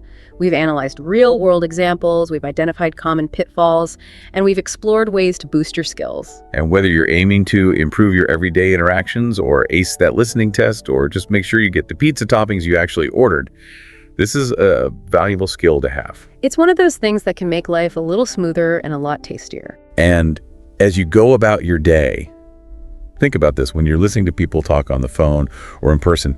Don't just focus on the words. Notice their tone, their pace, their pauses. Those little things can tell you so much about the conversation and the relationship between the speakers. It's like a whole other level of communication that's worth paying attention to. That's a great takeaway. Thanks for joining me on this deep dive into the surprisingly fascinating world of ordering food over the phone. My pleasure. It was delicious. Okay, so think about this. Have you ever been like somewhere totally new? Or maybe even like a familiar place, but you suddenly are like, wait, I have no idea which way to go. Yeah. You're lost asking for directions. Ugh, it's the worst. It really is. It's like the combination of feeling vulnerable, but also hoping that someone will be nice and help you out. Yeah. Whether you're like a tourist trying to find that hidden restaurant or even just trying to find the post office downtown. Exactly. Yeah. It's something everyone goes through. Really is. It is. And you know, it's fascinating because it seems so simple on the surface, right? Totally. One person needs to know where to go. The other person hopefully knows. Right. But it's actually like a whole set of communication skills going on. It really is. How do you even like approach someone? What words do you use? Right. How do you understand what they're saying, especially if there's all this noise around or they speak differently than you? Totally different accent or something. Exactly. So for this deep dive, We're looking at a really interesting resource. Okay. It's actually a guide Okay. to help people practice for the IELTS listening exam. Oh, interesting. Now, I know that sounds kind of specific, Yeah. but stick with me because what this guide does is it breaks down the language Okay. and the skills involved in asking for directions Right. and understanding directions Right. in a super practical way. Gotcha. So it's not just about passing a test. Right. It's about like real world stuff. Okay, cool. So think of it like we're going to give you a toolkit I like that. to navigate cities or even hiking trails or whatever. I love that. Yeah, we're going to pull out like the key phrases, Okay. the essential vocab, and just that understanding of like what could trip you up. Oh, cool. Like different accents. Right. So that you feel way more confident next time you have to do this. I love it. All right, so let's say you're lost. Yeah. You need help. What's the first thing you do? Well, I mean, I guess you got to find someone to ask. Yeah, exactly. But I think how you approach them is super important. Yes. Like, you don't want to be rude about it. Exactly. You're asking a stranger for help, so you got to be polite. Yes. And this guide really emphasizes that, Right. like starting off on the right foot. Makes sense. Right, because you're asking for their time and their help. Totally. So the guide gives some good examples of how to start that conversation. Okay, let's hear them. So you could say, "Excuse me, could you tell me how to get to?" And then the place. Place. Yeah, that's a good one. Like classic, straightforward. Super straightforward. Then there's, do you know where the nearest blank is? Okay. And you fill in the blank with bank, hotel, restaurant, whatever. Yeah, perfect if you're looking for something specific. Exactly. Yeah. I know I've used this one a lot. I'm a bit lost. Can you help me find? Oh, yeah. And then the location. Right. I feel like that one's good because you're like acknowledging you need help. Yeah. It's like you're admitting I'm a little helpless right now. Right. It's more human. Yeah. For sure. And then there are the more general ones. Yeah. Like, is there a blank around here? Yeah. If you're not really sure what's nearby. Right. Or what you even want. Exactly. You just need help. And then there's the super direct, which way is. Oh, yeah. And then the street or landmark. You can know what you're looking for. Exactly. Boy. What's interesting, though, is like how the person you're asking might see those different openings. That's a good point. Right. Like someone who's like, I'm a bit lost, Yeah. might seem like they need more help Yeah. than someone who's just like, hey, is there whatever around here? Totally. So it could change how much detail they give you. That's a really good point. Yeah. Okay, so you've been polite, you've made the approach, Yeah. and someone's going to help you. Okay. Now they actually have to give you the directions. Right. So this guide has a great section on like the phrases people typically use. Okay. And it's so important to know these whether you're asking or being asked. Right. Absolutely. Because Yeah. You got to understand what they're telling you. Totally. So what are some of the common ones? Okay, so you'll often hear, go straight ahead until you reach. Okay. And then they'll give you a landmark. Right. Some sort of marker. Yeah, which is so important because it gives you something to look for. Makes it way easier to follow. Yeah, and then there's turn left or right at the traffic lights. Oh, yeah. Everyone knows what a traffic light is. Exactly, that's a good one. That's a universal one for sure. Then there's, it's just around the corner, Ah, yes. The infamous just around the corner. which we all know Yeah. means something different to everyone. Totally. Sometimes it's like 2 steps away. Right, And sometimes it's like a mile. exactly. Who knows? The guide also mentions, take the first or second exit at the roundabout. Oh, yeah. Roundabouts can be tricky. They can be like puzzles. They are if you're not used to them. Yeah, so knowing which exit is key, Absolutely. you'll often hear, you'll see it on your left or right. Oh, yeah. That's a good one. Yeah. Which means you're close. Right. You're almost there. And then it's about a 5-minute walk from here. Okay. So that gives you a sense of distance. Yeah. Time it's going to take. Exactly. Those are good ones. So we were talking about like why clear and concise instructions are so important. Yeah. Like if someone gives you vague directions, it can be so frustrating. It's the worst. Right? You're like wandering around. Yeah. Wasting time and energy. So using landmarks and clear turns and distances like we were just talking about, Yeah. it really helps to prevent misunderstandings. Absolutely. Like, think about a time you got bad directions. Yeah. It's just, you end up in the wrong place. Oh, worse. Totally. Which brings us to like, what happens if you don't understand? Oh, yeah. That's a good point. The guide has phrases for when you need to ask for clarification. Okay, good. Yeah. Because sometimes you just don't get it. Right. And it's so much better to double check Totally. than to just wander off in the wrong direction. Yeah, you're just going to get more lost. So what do you say? Okay, so you don't want to be afraid to be like, sorry, could you repeat that? Yeah. Sometimes you miss a word or they talk too fast. Right. Happens all the time. And if a specific instruction is unclear, like which turn to take, Yeah. you can say, do you mean the first or second left? Okay, so you're pinpointing exactly what you didn't get. Exactly. That's good. I know. I've definitely asked, is it far from here? Oh, yeah, me too. Especially if you're walking. Right. You want to know if you have the energy. Yeah, exactly. And the guide also suggests, would you mind showing me on the map? Well, that's a good one if they have a map. Right. And if they have time. And you have a map. Yeah, it makes it visual. Right? Because sometimes a picture is worth 1,000 words. Exactly. Good point. So all those follow-up questions, Yeah. they're really important They are? because it shows you're listening and trying to understand. Totally. And it's respectful to the person who's helping you. Exactly. And it increases your chances of actually getting where you need to go. Way better than just wandering around aimlessly. Exactly. All right, so we've covered asking, giving, and clarifying. Okay. Now let's get to the words themselves. Yeah, the actual vocabulary. So the guide breaks it down into landmarks, Okay. how you move in relation to those landmarks, and like how far away things are. Distance. Exactly. Yeah. So first landmarks, Yeah. we talked about traffic lights. Right. Then you have crosswalk or pedestrian crossing Yeah. for getting across the street safely. Safely, yes. Then roundabout, that circular intersection. Yep. Important to recognize those. They can be confusing. They can be. And intersection is just any place where two or more roads meet, Gotcha. and then underpass and overpass. Okay, so ways to go under or over another road. Exactly. Makes sense. Okay, so how do you describe the movement? Okay, So that's where prepositions come in. right, those little words that tell you where to go. Yeah, so go straight, pretty simple. Yep. Turn left, turn right. That's your change in direction. Walk past means to continue past something. Okay. Cross from means it's on the other side of something. Opposite, yeah. Next to or beside means it's very close. Okay. And between means it's in the middle of two things. Right, so those little words really matter. They do, they paint a picture. Yeah.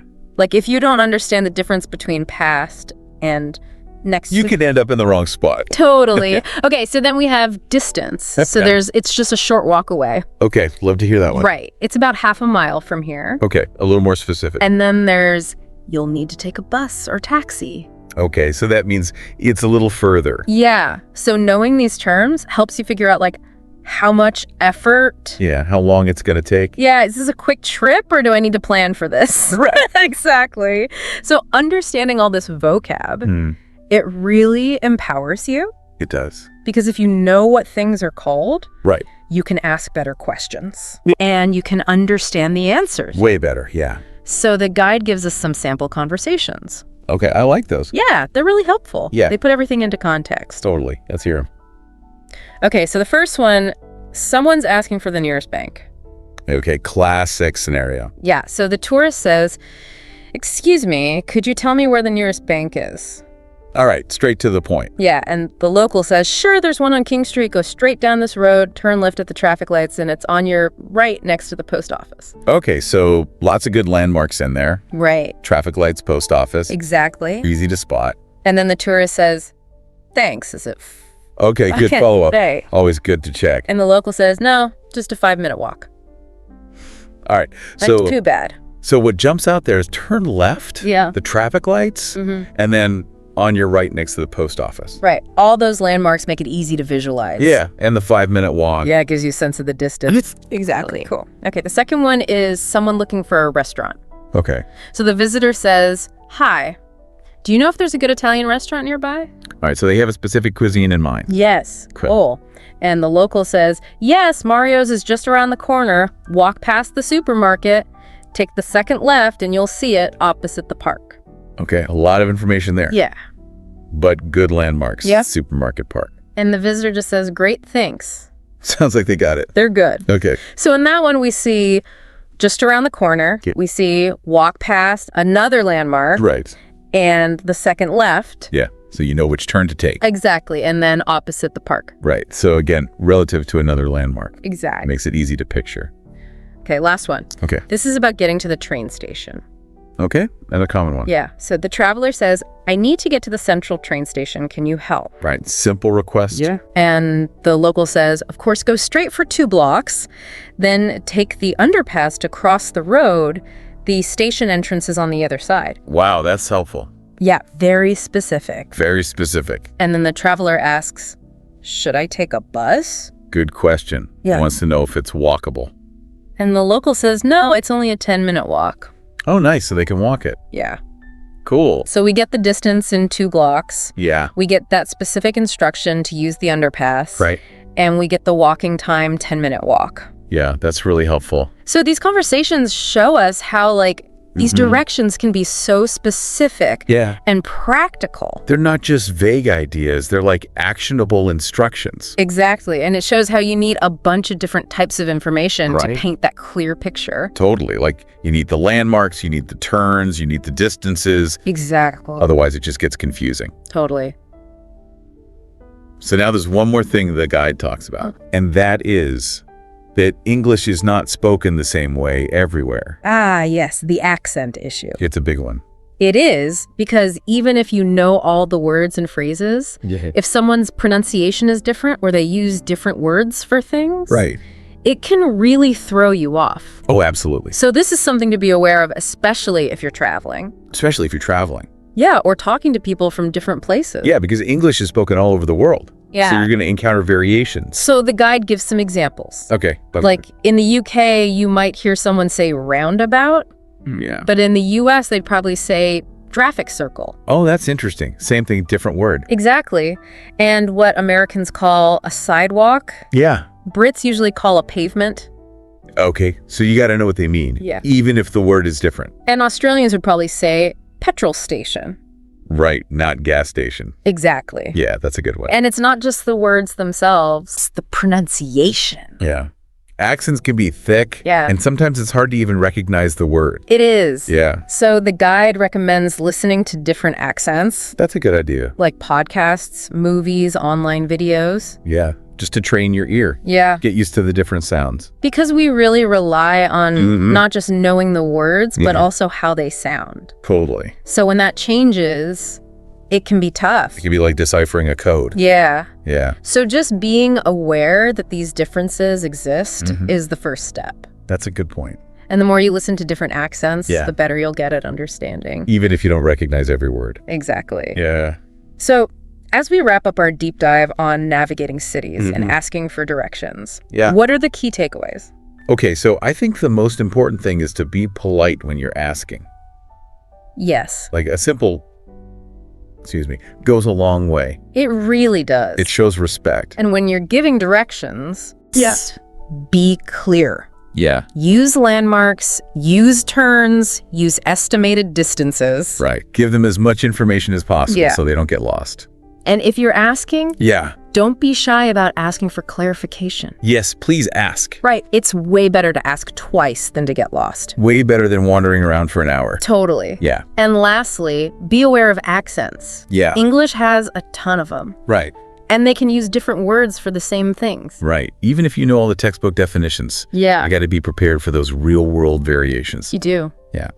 So I guess our final thought for everyone listening is to really pay attention to how people around you, or even in like movies and TV shows, Oh, yeah. Good point. how they ask for directions Yeah. and how they give directions. Notice the words they use where there could be confusion. Yeah. And if you notice any differences. Right. Like regional differences. Yeah, because it's such a common thing we do. Yeah. We do it all the time. But when you pay attention, you realize it's actually really interesting. It is. Like it's language, it's spatial awareness. Yeah. You got to think about where things are. Yeah. And it's even social interaction. Totally. You're dealing with another human Right. So it's a skill we use all the time. all the time. And even being a little more aware of it Yeah. can make you so much better at navigating the world. It's true. And I think it's a good reminder that even though we have GPS and all these digital tools, these basic communication skills Yeah. are still really important. They are. Like asking for directions and giving directions clearly and concisely. It's still something we need to be good at. Totally, because sometimes you don't have your phone.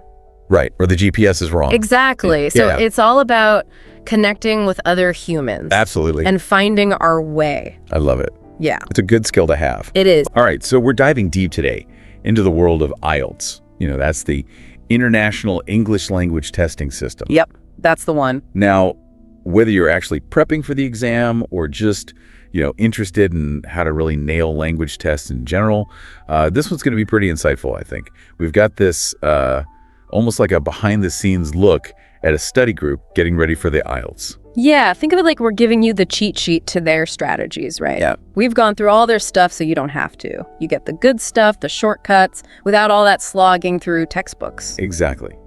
So today's mission, our mission, is to basically extract those golden nuggets, the best tips and tricks from this group's experience. We'll be looking at how they tackle all 4 of the main IELTS skills, right? Listening, reading, writing, speaking, the whole shebang. The whole 9 yards. Now, I think anyone who's faced a big exam like this knows it can be super overwhelming. Oh, absolutely. So let's see what we can learn from this study group and how they make it, manageable. Right. And that's where the whole idea of a study group really shines, I think. It's not just about, having buddies to study with. It's about how that collaboration actually makes the learning process better, stronger. You're not just sitting there passively. You're bouncing ideas around. You're practicing. You're getting that confidence boost from each other. Okay, so let's break that down a bit. Our sources here give us some really concrete examples of how this whole collaborative thing works in practice. Take the speaking section, for example. When you practice in a group, it's almost like a dry run for the real deal. You're doing that one-on-one interaction, getting used to the format and the pressure. Exactly. It takes the edge off. And then when they get to the writing tasks, the benefit isn't just about, someone else is proofreading my work. It's deeper than that. It's about hearing different ways to structure your arguments, to describe data. It can really help you refine your own approach and even pick up new vocabulary. It's like getting a fresh pair of eyes, multiple perspectives on your work. Precisely. And here's the kicker, right? As the exam gets closer, those nerves start to creep in, the pre-test jitters. But being part of a study group means you're all in the same boat. It's a shared experience, that camaraderie.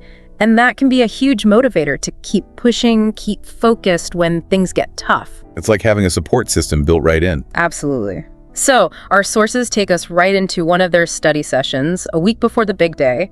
We've got 5 learners, Anna, Ben, Carlos, Priya, and Sam. They've put in the hours, they've done the groundwork, and now it's all about fine-tuning, honing those skills, and tackling those last few weak spots. It's like we're peeking over their shoulders, right? Right. And the first thing they do is actually pretty smart. They talk about their individual weaknesses, where they each feel they need the most work. Right. Very strategic. No point wasting time on stuff you've already mastered. They're laser focused on those areas where improvement will have the biggest impact. So efficient. Exactly. And you see right away the specific challenges each person is facing.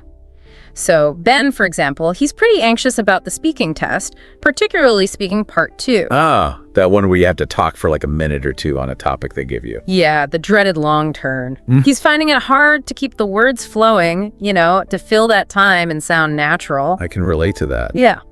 Then there's Carlos, who's struggling with writing task 1. The data description, right? Graphs, charts, that sort of thing. Exactly. It's not just about seeing the data. It's about being able to pick out the important trends and explain them clearly and concisely. That's the tough part. Definitely. Then we have Priya, and her main worry is the listening section, specifically section 3. That's the one with longer conversations, multiple speakers, more like a real-world situation. Yeah, you got to be able to really follow the thread of the conversation, pick out specific details, even when it's not all perfectly laid out for you. Right. It's testing a different kind of listening skill.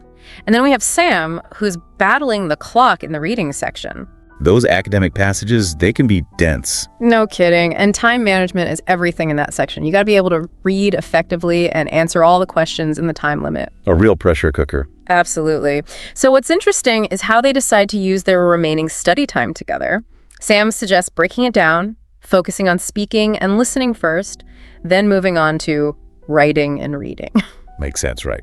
Split it up, dedicate enough time to each person's priority areas. Yeah, very practical. And that initial conversation, it really shows how a study group can tailor their approach to the needs of each member.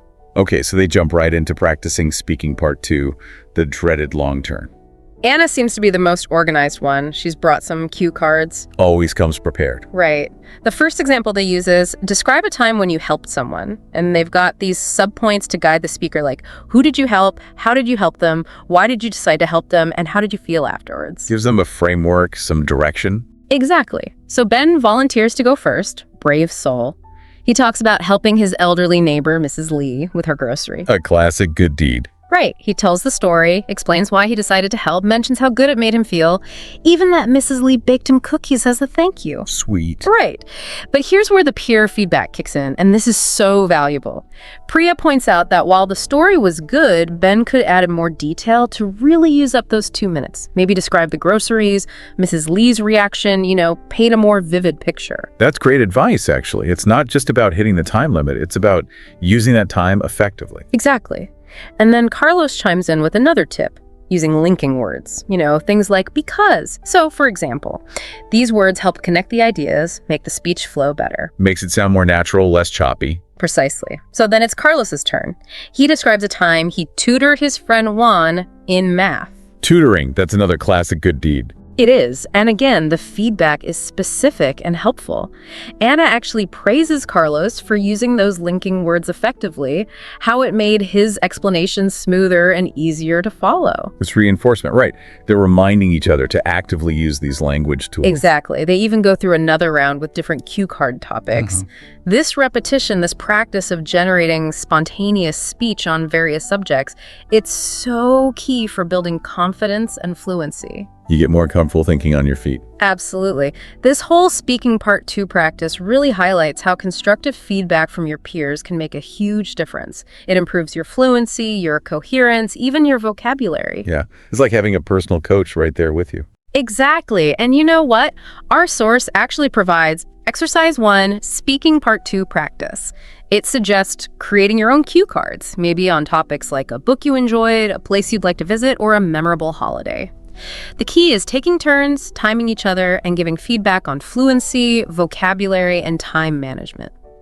And they specifically mention trying to include at least 3 linking words in each response. That's a great takeaway for our listeners, a really practical exercise. All right, so they've tackled speaking. Now they move on to listening, specifically section 3. Right, the one with the longer conversations. Bria had mentioned that she finds this part tricky. Yeah, she had. So, smart cookie that she is, she's found a practice audio online. It's a conversation between 2 students planning a group presentation, which is something you often hear in section 3. A very realistic scenario. Exactly. So they play the audio, and we hear this snippet where the students are deciding on their presentation topic and figuring out how long it should be. Okay, so what are they thinking about? Well, they toss around some ideas, climate change versus renewable energy, before settling on a more focused topic, solar and wind power. Okay, getting specific. Right, and then they discuss the time limit, agreeing that it has to be a maximum of 10 minutes per the professor's instructions. So, classic group project stuff. Exactly. But here comes the real test. Now they have to answer questions based on what they heard. The questions are, what's the deadline for choosing their topic? What specific topic do they agree on? And what's the maximum length of the presentation? So, testing their listening comprehension, their attention to detail. Exactly. And it's interesting to see where they make mistakes, even small ones. Priya gets the deadline right, Friday. But Sam initially writes down renewable energy as the topic before realizing they'd actually chosen solar and wind power. Easy mistake to make. It is. It shows how important it is to listen actively, to focus on those key details. And then Ben almost writes maximum instead of 10 minutes for the presentation length. Again, a little slip up that can cost you points. Exactly. This whole exercise really shows how practicing together can highlight those areas where you need to be extra careful to make sure you're not just hearing the words, but actually processing the information correctly. It's about active listening, not passive listening. Precisely. And our source provides exercise 2, listening practice, another practical activity listeners can try. It suggests finding IELTS Listening Section 3 audios online and answering maybe 5 multiple choice or fill-in-the-blank questions as a group. Then the key is to discuss the answers afterwards, go back and listen to any parts that were confusing. Great way to learn from your mistakes. Absolutely. All right, moving on, Carlos brings up his biggest fear, writing task 1. The data description task, right? Yeah, he's feeling pretty overwhelmed by it. It can be intimidating, for sure. It can. So the group, being the supportive bunch they are, jumps in to offer strategies. Anna suggests starting with a clear overview, identifying the main trend, the key takeaway message from the chart or graph. Get the big picture first. Right. Sam gives a concrete example. Imagine a bar chart showing coffee consumption in 4 countries. He says a good overview might be something like, overall, Country A shows the highest level of coffee consumption, while Country D has the lowest. Nice and concise, sums up the main difference. Exactly. Priya then builds on that, emphasizing the importance of choosing a couple of specific data points to back up that overview. Like, pointing out the exact peak consumption figure in country A and the consistently low figure in country D. So providing evidence for your statement. Right. And Ben highlights the usefulness of comparative language, words and phrases like whereas, in contrast, or similarly. These help you draw comparisons and highlight differences between the data points. He even tries writing a sample paragraph using these strategies based on that hypothetical coffee chart. Putting theory into practice. Exactly. And it's a good first attempt. He clearly identifies the highest and lowest consuming countries, uses whereas and in contrast to compare the different coffee habits.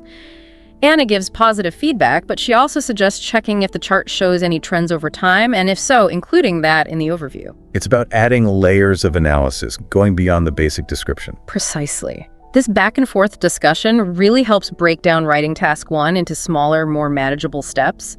It emphasizes that it's not just about copying the data, it's about finding patterns, presenting the information in a logical way. Turning data into a story, essentially. Right. And after this discussion, we get exercise 3, writing task 1 practice. It encourages finding a bar chart or line graph online, and as a group, trying to write a 150-word report in 20 minutes. And here's a neat idea. Each member can contribute to a different part of the response, one person on the overview, another on the details, and then they review the whole thing together. Like a collaborative writing project. Exactly. It gets everyone involved, focuses on different aspects of the task. Great for practicing teamwork, too. Absolutely. All right. To really bring it all home, our source gives us 10 sample test questions covering all 4 sections of the IELTS. These are directly inspired by the activities our study group has been doing. So like a mini practice test. Exactly. Let's run through a few. For listening section 3, there's a multiple choice question about the main topic of that student presentation. The correct answer is renewable energy, specifically solar and wind power. We remember that one. Right. And then another question asks about the deadline for choosing the topic, which is Friday. Friday it is. Okay, moving on to reading. There's a matching headings task. There's a passage about studying abroad, and one of the headings is advantages and disadvantages of studying abroad. Makes sense. Okay, in writing task 1, the example prompt asks you to write a report based on a chart showing public transport use in 5 different cities. So another data description task. Exactly. And for writing task 2, the essay topic is about using exams versus projects to assess students, arguing the pros and cons of each approach. A classic debate in education. It is. Now for the speaking test, in part 1, there's a typical question about whether you prefer studying alone or with others, just to get the conversation going. A good icebreaker. Right. Then part 2 gives you a cue card that says, describe a time you worked in a team. And there are sub-points asking about who you worked with, what the task was, and how you felt about the experience. So similar to what they practiced earlier. Exactly. And then part 3 builds on that theme with a question exploring why some people prefer working solo. Makes you think about the other side of the coin. Right. Lastly, we have another question from listening, a fill in the blank, where you need to recall that the presentation deadline is Friday. That date again. Got to remember that one. Definitely. And finally, a true false not given statement from Reading. Studying in a group always leads to better exam results. The answer is not given, because while group study can be very beneficial, it's not a guarantee of success. Makes sense. It's a tool, not a magic wand. Precisely. So these sample questions give a really good overview of what to expect in the IELTS, and they all tie back to the specific areas our study group focused on. It shows how practical their preparation was. Absolutely. So wrapping up our deep dive, it's clear that a collaborative approach to IELTS prep can be super effective. We saw Anna, Ben, Carlos, Priya, and Sam really benefit from working together. They practiced their speaking, honed their listening skills, refined their writing, tackled reading comprehension, all with the support of each other. And hopefully our listeners can take away those practical exercises and sample questions as a starting point for their own IELTS journey, whether they're part of a study group or going solo. Absolutely. Some great tips and tricks in there. And this brings us to a final thought. How might actively explaining IELTS concepts to someone else, even if they're not taking the test, solidify your own understanding? Interesting. Like teaching is the best way to learn. Exactly. It's a powerful way to test your knowledge, make sure you really grasp the material, regardless of whether you're in a formal study group or not. So give it a try. Explain a concept to someone, see how much clearer it becomes in your own mind. Food for thought for sure. Definitely. Thanks for diving deep with us today. It's been a pleasure. And until next time, keep learning, and keep exploring. Ever get that feeling? Like you're staring down this huge project or trying to wrap your head around some super dense article, and you just wish someone would give you the SparkNotes version, you know? Totally. We've all been there. Well, that's kind of what we do here. We do the deep dive so you don't have to, pulling out those golden nuggets of insight. Exactly. And today we're digging into something that might seem, well, a little niche at first, a student-teacher discussion. But bear with us. Yeah, the context here is IELTS Prep, the International English Language Testing System. A lot of folks need that to study or work in English-speaking countries. Right, but even if you're not planning on taking the IELTS, stick around. Yeah. Because what we're really after here are those universal principles, like how to communicate effectively, how to figure out what's expected of you, in any task, and how to be a better learner, how to ask for help the right way. Exactly. And our prime example today is this conversation between Maria, she's an IELTS student, and her teacher, Mr. Thompson. They're talking about an essay specifically on the impact of technology on education. A pretty hot topic, right? Oh, absolutely. And what's fascinating is how much we can learn from this simple interaction. I mean, it's like a masterclass in understanding assignments, asking the right questions, and just generally making the most of those learning moments. Okay, so let's set the scene. We've got Maria. She's an international student, obviously getting ready for her IELTS, and she's meeting with Mr. Thompson to chat about this essay. It's a 500-worder. She comes in, polite greeting, and boom, straight to the point. And it's how she starts that I find so interesting. She doesn't just blurt out, help me with my essay. It's more like strategic. Her first questions are all about organization. How should the essay be structured? And where can she find good, reliable sources? Right off the bat, she's thinking about the framework, the foundation of her argument. And Mr. Thompson picks up on that right away. He suggests that classic structure, intro, a couple of body paragraphs, and a conclusion. But then, and this is key, he nudges her to really think about the core of the topic. He's like, what are the biggest ways technology is impacting education? Yeah, and that's where things get really interesting because Maria comes back with these two ideas. First, she talks about accessibility, how technology makes education more accessible, like with online courses. But then she brings up the flip side, distractions, all those social media rabbit holes. So true. And that back and forth, even though it's brief, it's crucial. It's like defining the playing field for the essay, right? Totally. It gives her and us a starting point, helps narrow the focus. Exactly. And for a 500-word essay, focus is everything. By homing in on these two big themes, accessibility and distraction, Maria's got a much clearer lens to view the whole technology and education thing. And speaking of focus, the next bit is all about sources, and Mr. Thompson drops some seriously good advice. Oh yeah, this is gold. He points her towards academic journals, reputable websites like BBC Education. He even gives this rule of thumb for checking sources. Look at who wrote it when it was published. Super practical. Totally. And he's not just saying, find good sources. He's giving her specific criteria. Like, look at the author's credentials, check the publication date. That's so important these days, right? Oh, absolutely. We're drowning in information. Knowing what to trust is like a superpower. For sure. And then he throws out this idea, why not create an outline? And Maria's all over it.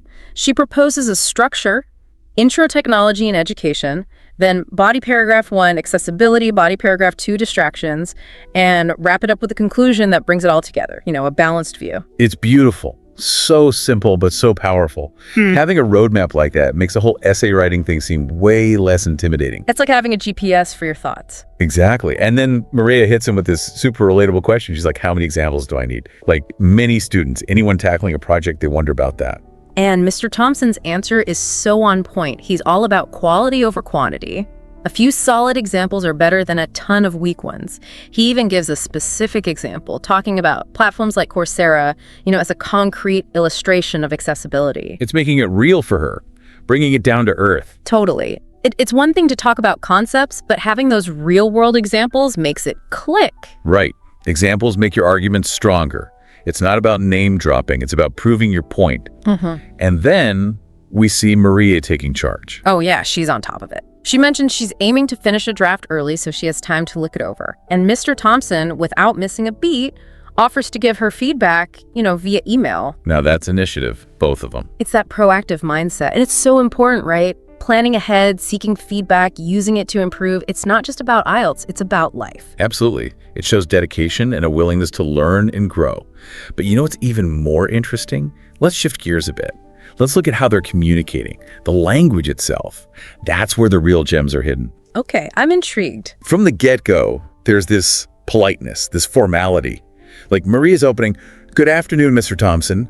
Do you have a few minutes to discuss my essay assignment?" It's respectful, professional. It sets the tone, right? It's like greasing the wheels of communication. Exactly. It shows respect, makes the other person more open to your questions. And then there's Maria's directness. She asks these laser-focused questions like, "I'm a bit confused about," or "Could I write something like it?" She's not afraid to pinpoint exactly what she needs help with. So much better than just saying, "I don't get it." Right. And both of them keep their language clear and concise, no jargon overload, just straight to the point. Which is a skill in itself, isn't it? Being able to express your ideas clearly and simply, whether you're writing, explaining something, or just chatting. It's huge. And let's not forget those juicy academic vocabulary words sprinkled throughout the conversation. Words like accessible, reliable, credentials, outline. These words carry weight, Oh, yeah, they show you're in the know. Exactly. Using the right vocabulary in the right context shows you understand the subject matter. It's like speaking the language. All right, so let's bring this home for our listeners. What can we all take away from this little student-teacher chat, even if we're not prepping for the IELTS? Well, think about the power of just asking questions. Maria didn't hesitate. And that's a lesson for all of us. Doesn't matter what you do, what you know. If you're unsure, ask. Clear, direct questions are your shortcut to understanding.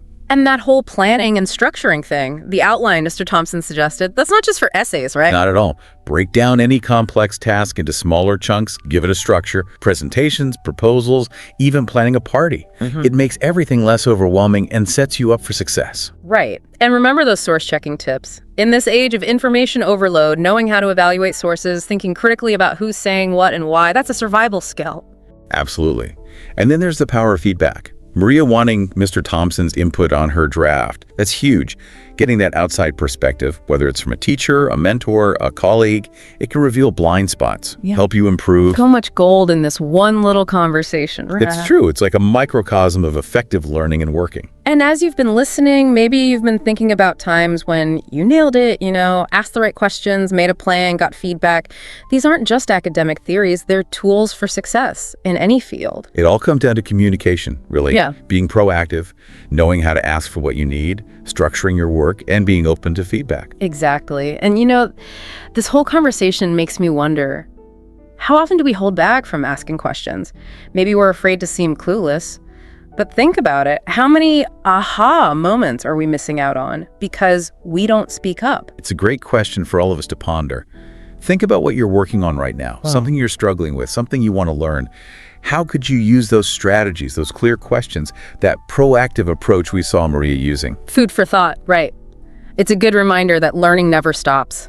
And sometimes those light bulb moments, those little epiphanies, they come from the most unexpected places. Sometimes it's just a simple conversation. Thanks for taking this deep dive with us. Welcome to the deep dive.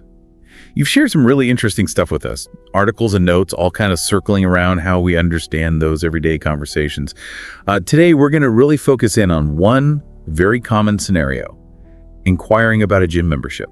That's right. And the material you sent over, while helpful for IELTS listening practice, gives us a fantastic lens into how these kinds of information exchanges work, in all sorts of situations. Think of this as your personal toolkit. Okay. Our goal is to give you the key vocabulary, the typical questions you might hear, and just a sense of how these conversations usually unfold. So you can feel totally confident whether you're asking the questions yourself or just need to understand what's being said around you. Okay, so you're thinking about maybe joining a gym or just trying to make sense of a conversation you overheard. Let's unpack why someone even picks up the phone or, walks into a gym in the first place. Our sources point to, 4 main reasons that seem to drive these inquiries. Precisely. The first big one is simply joining for the first time. Someone might be looking to get fitter, try a new activity, and, a gym seems like the logical place to start. Makes sense. Another really common driver is comparing what different gyms have to offer, both in terms of price and the actual facilities they provide. It's like shopping around for anything else. Really, you want to find the best value. Absolutely. You want to see what you're getting for your money. Yeah. What else motivates these gym inquiries? The other 2 key reasons that came up are people wanting to know about personal training, that one-on-one coaching, to really get focused guidance. And something I think is on everyone's mind these days, what the membership cancellation policies are. Oh, yeah. Nobody wants to feel trapped if their circumstances change. That fear of commitment is definitely real. Yeah. Do the sources suggest how gyms address this concern in their communication? That's a great question. Well, the sources don't explicitly detail gym strategies, but it makes sense that gyms would try to highlight flexibility where they can, perhaps emphasizing shorter-term memberships or, clear cancellation procedures up front to ease those concerns. Right, sort of a heads up. Exactly. And it's worth remembering, as our material highlights, these conversations don't just happen face-to-face anymore. Crucial point. While we might immediately picture someone at the reception desk, these inquiries happen in person, over the phone, which requires really sharp listening skills, by the way, and increasingly through email. Each method might have its own little quirks in how the information is presented, but the core details being discussed tend to be very similar. Okay, so now we've got a handle on why and how these inquiries might happen. Let's really get into the nitty-gritty, the language itself.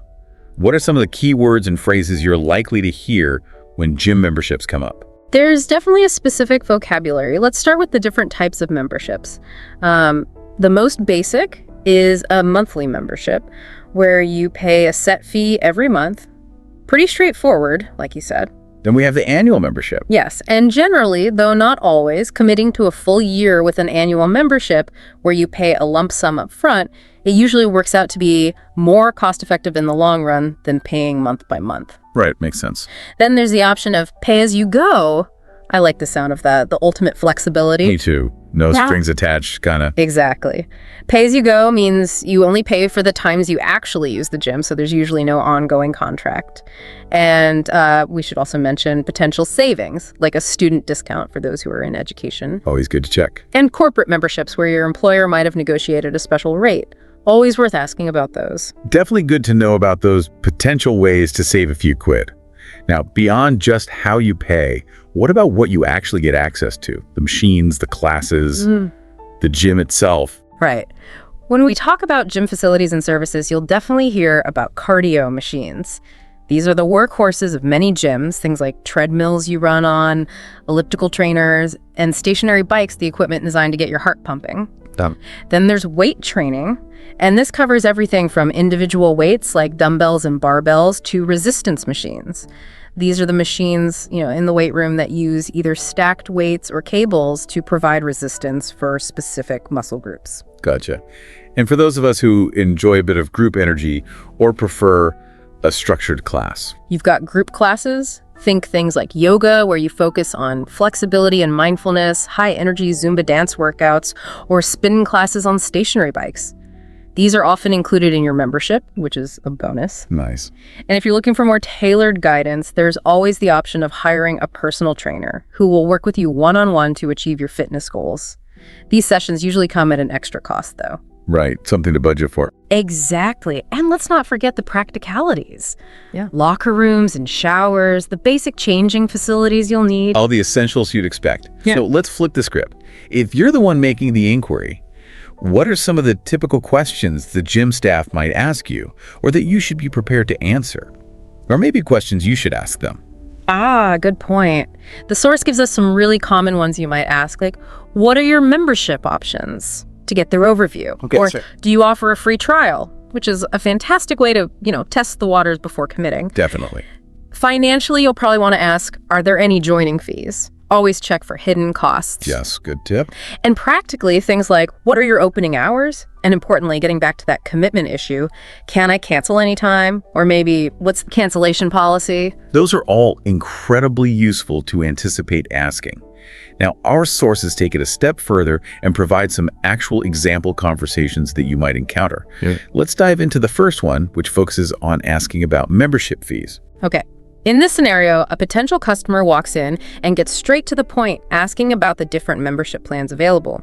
The receptionist outlines two main options: a monthly membership price at £40 and an annual membership costing £350. What's interesting here is how clearly the different commitment levels are presented, and you can immediately see the potential cost saving if you opt for the annual plan. It kind of highlights the value proposition. Right, and it doesn't end there, does it? The customer then asks about any additional costs. Exactly. Smart move. And the receptionist confirms that there is a one-time £20 registration fee. This is a really important detail because it shows that the initial cost of joining isn't just the monthly or annual fee itself. You always need to ask about those potential upfront charges to get the full picture. So the key takeaways from that first exchange are the customer's direct question about plans and prices, the gym clearly laying out the benefits of monthly versus annual, and that crucial detail about the separate registration fee. Now, what did our second example conversation focus on? The second conversation shifts its focus to what the gym actually offers beyond just the basic membership. The customer in this scenario is specifically interested in whether they have personal trainers available. And what did they find out? Yes, they do offer personal training, and the receptionist immediately provides the pricing structure. It's 35 galls for a single 1-hour session, or they offer a package deal of 10 sessions for £300. The bulk discount. Exactly. This is a smart way to incentivize more commitment, offering a discount for buying in bulk. Definitely a better rate if you're planning on using a trainer regularly. The customer also inquires about group exercise classes. And these, in this particular gym, are included as part of the standard membership. The receptionist specifically mentions yoga, Pilates, and those high-intensity interval training, or HIIT, classes. Oh, nice. Yeah, this is a big selling point for many people, the added value of having these instructor-led sessions included without extra cost. So the main points here are the customer's specific questions about personalized training and group classes, and the gym providing clear pricing for the former and highlighting the inclusion of the latter. Okay, it gives a good sense of the fitness options. Our third example delves into that all-important area we touched on earlier, the cancellation policy. I remember once getting caught out by a hidden cancellation fee. It's so frustrating. So these details are really crucial. Absolutely. In this scenario, the customer directly asks about the process for ending their membership, and the receptionist gives the key conditions.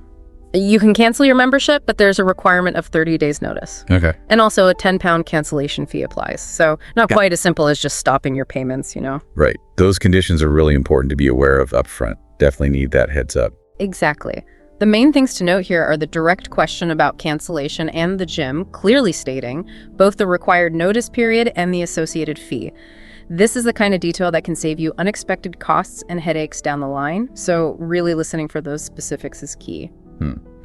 These real-world example conversations are so helpful for getting a genuine feel for how these interactions tend to play out.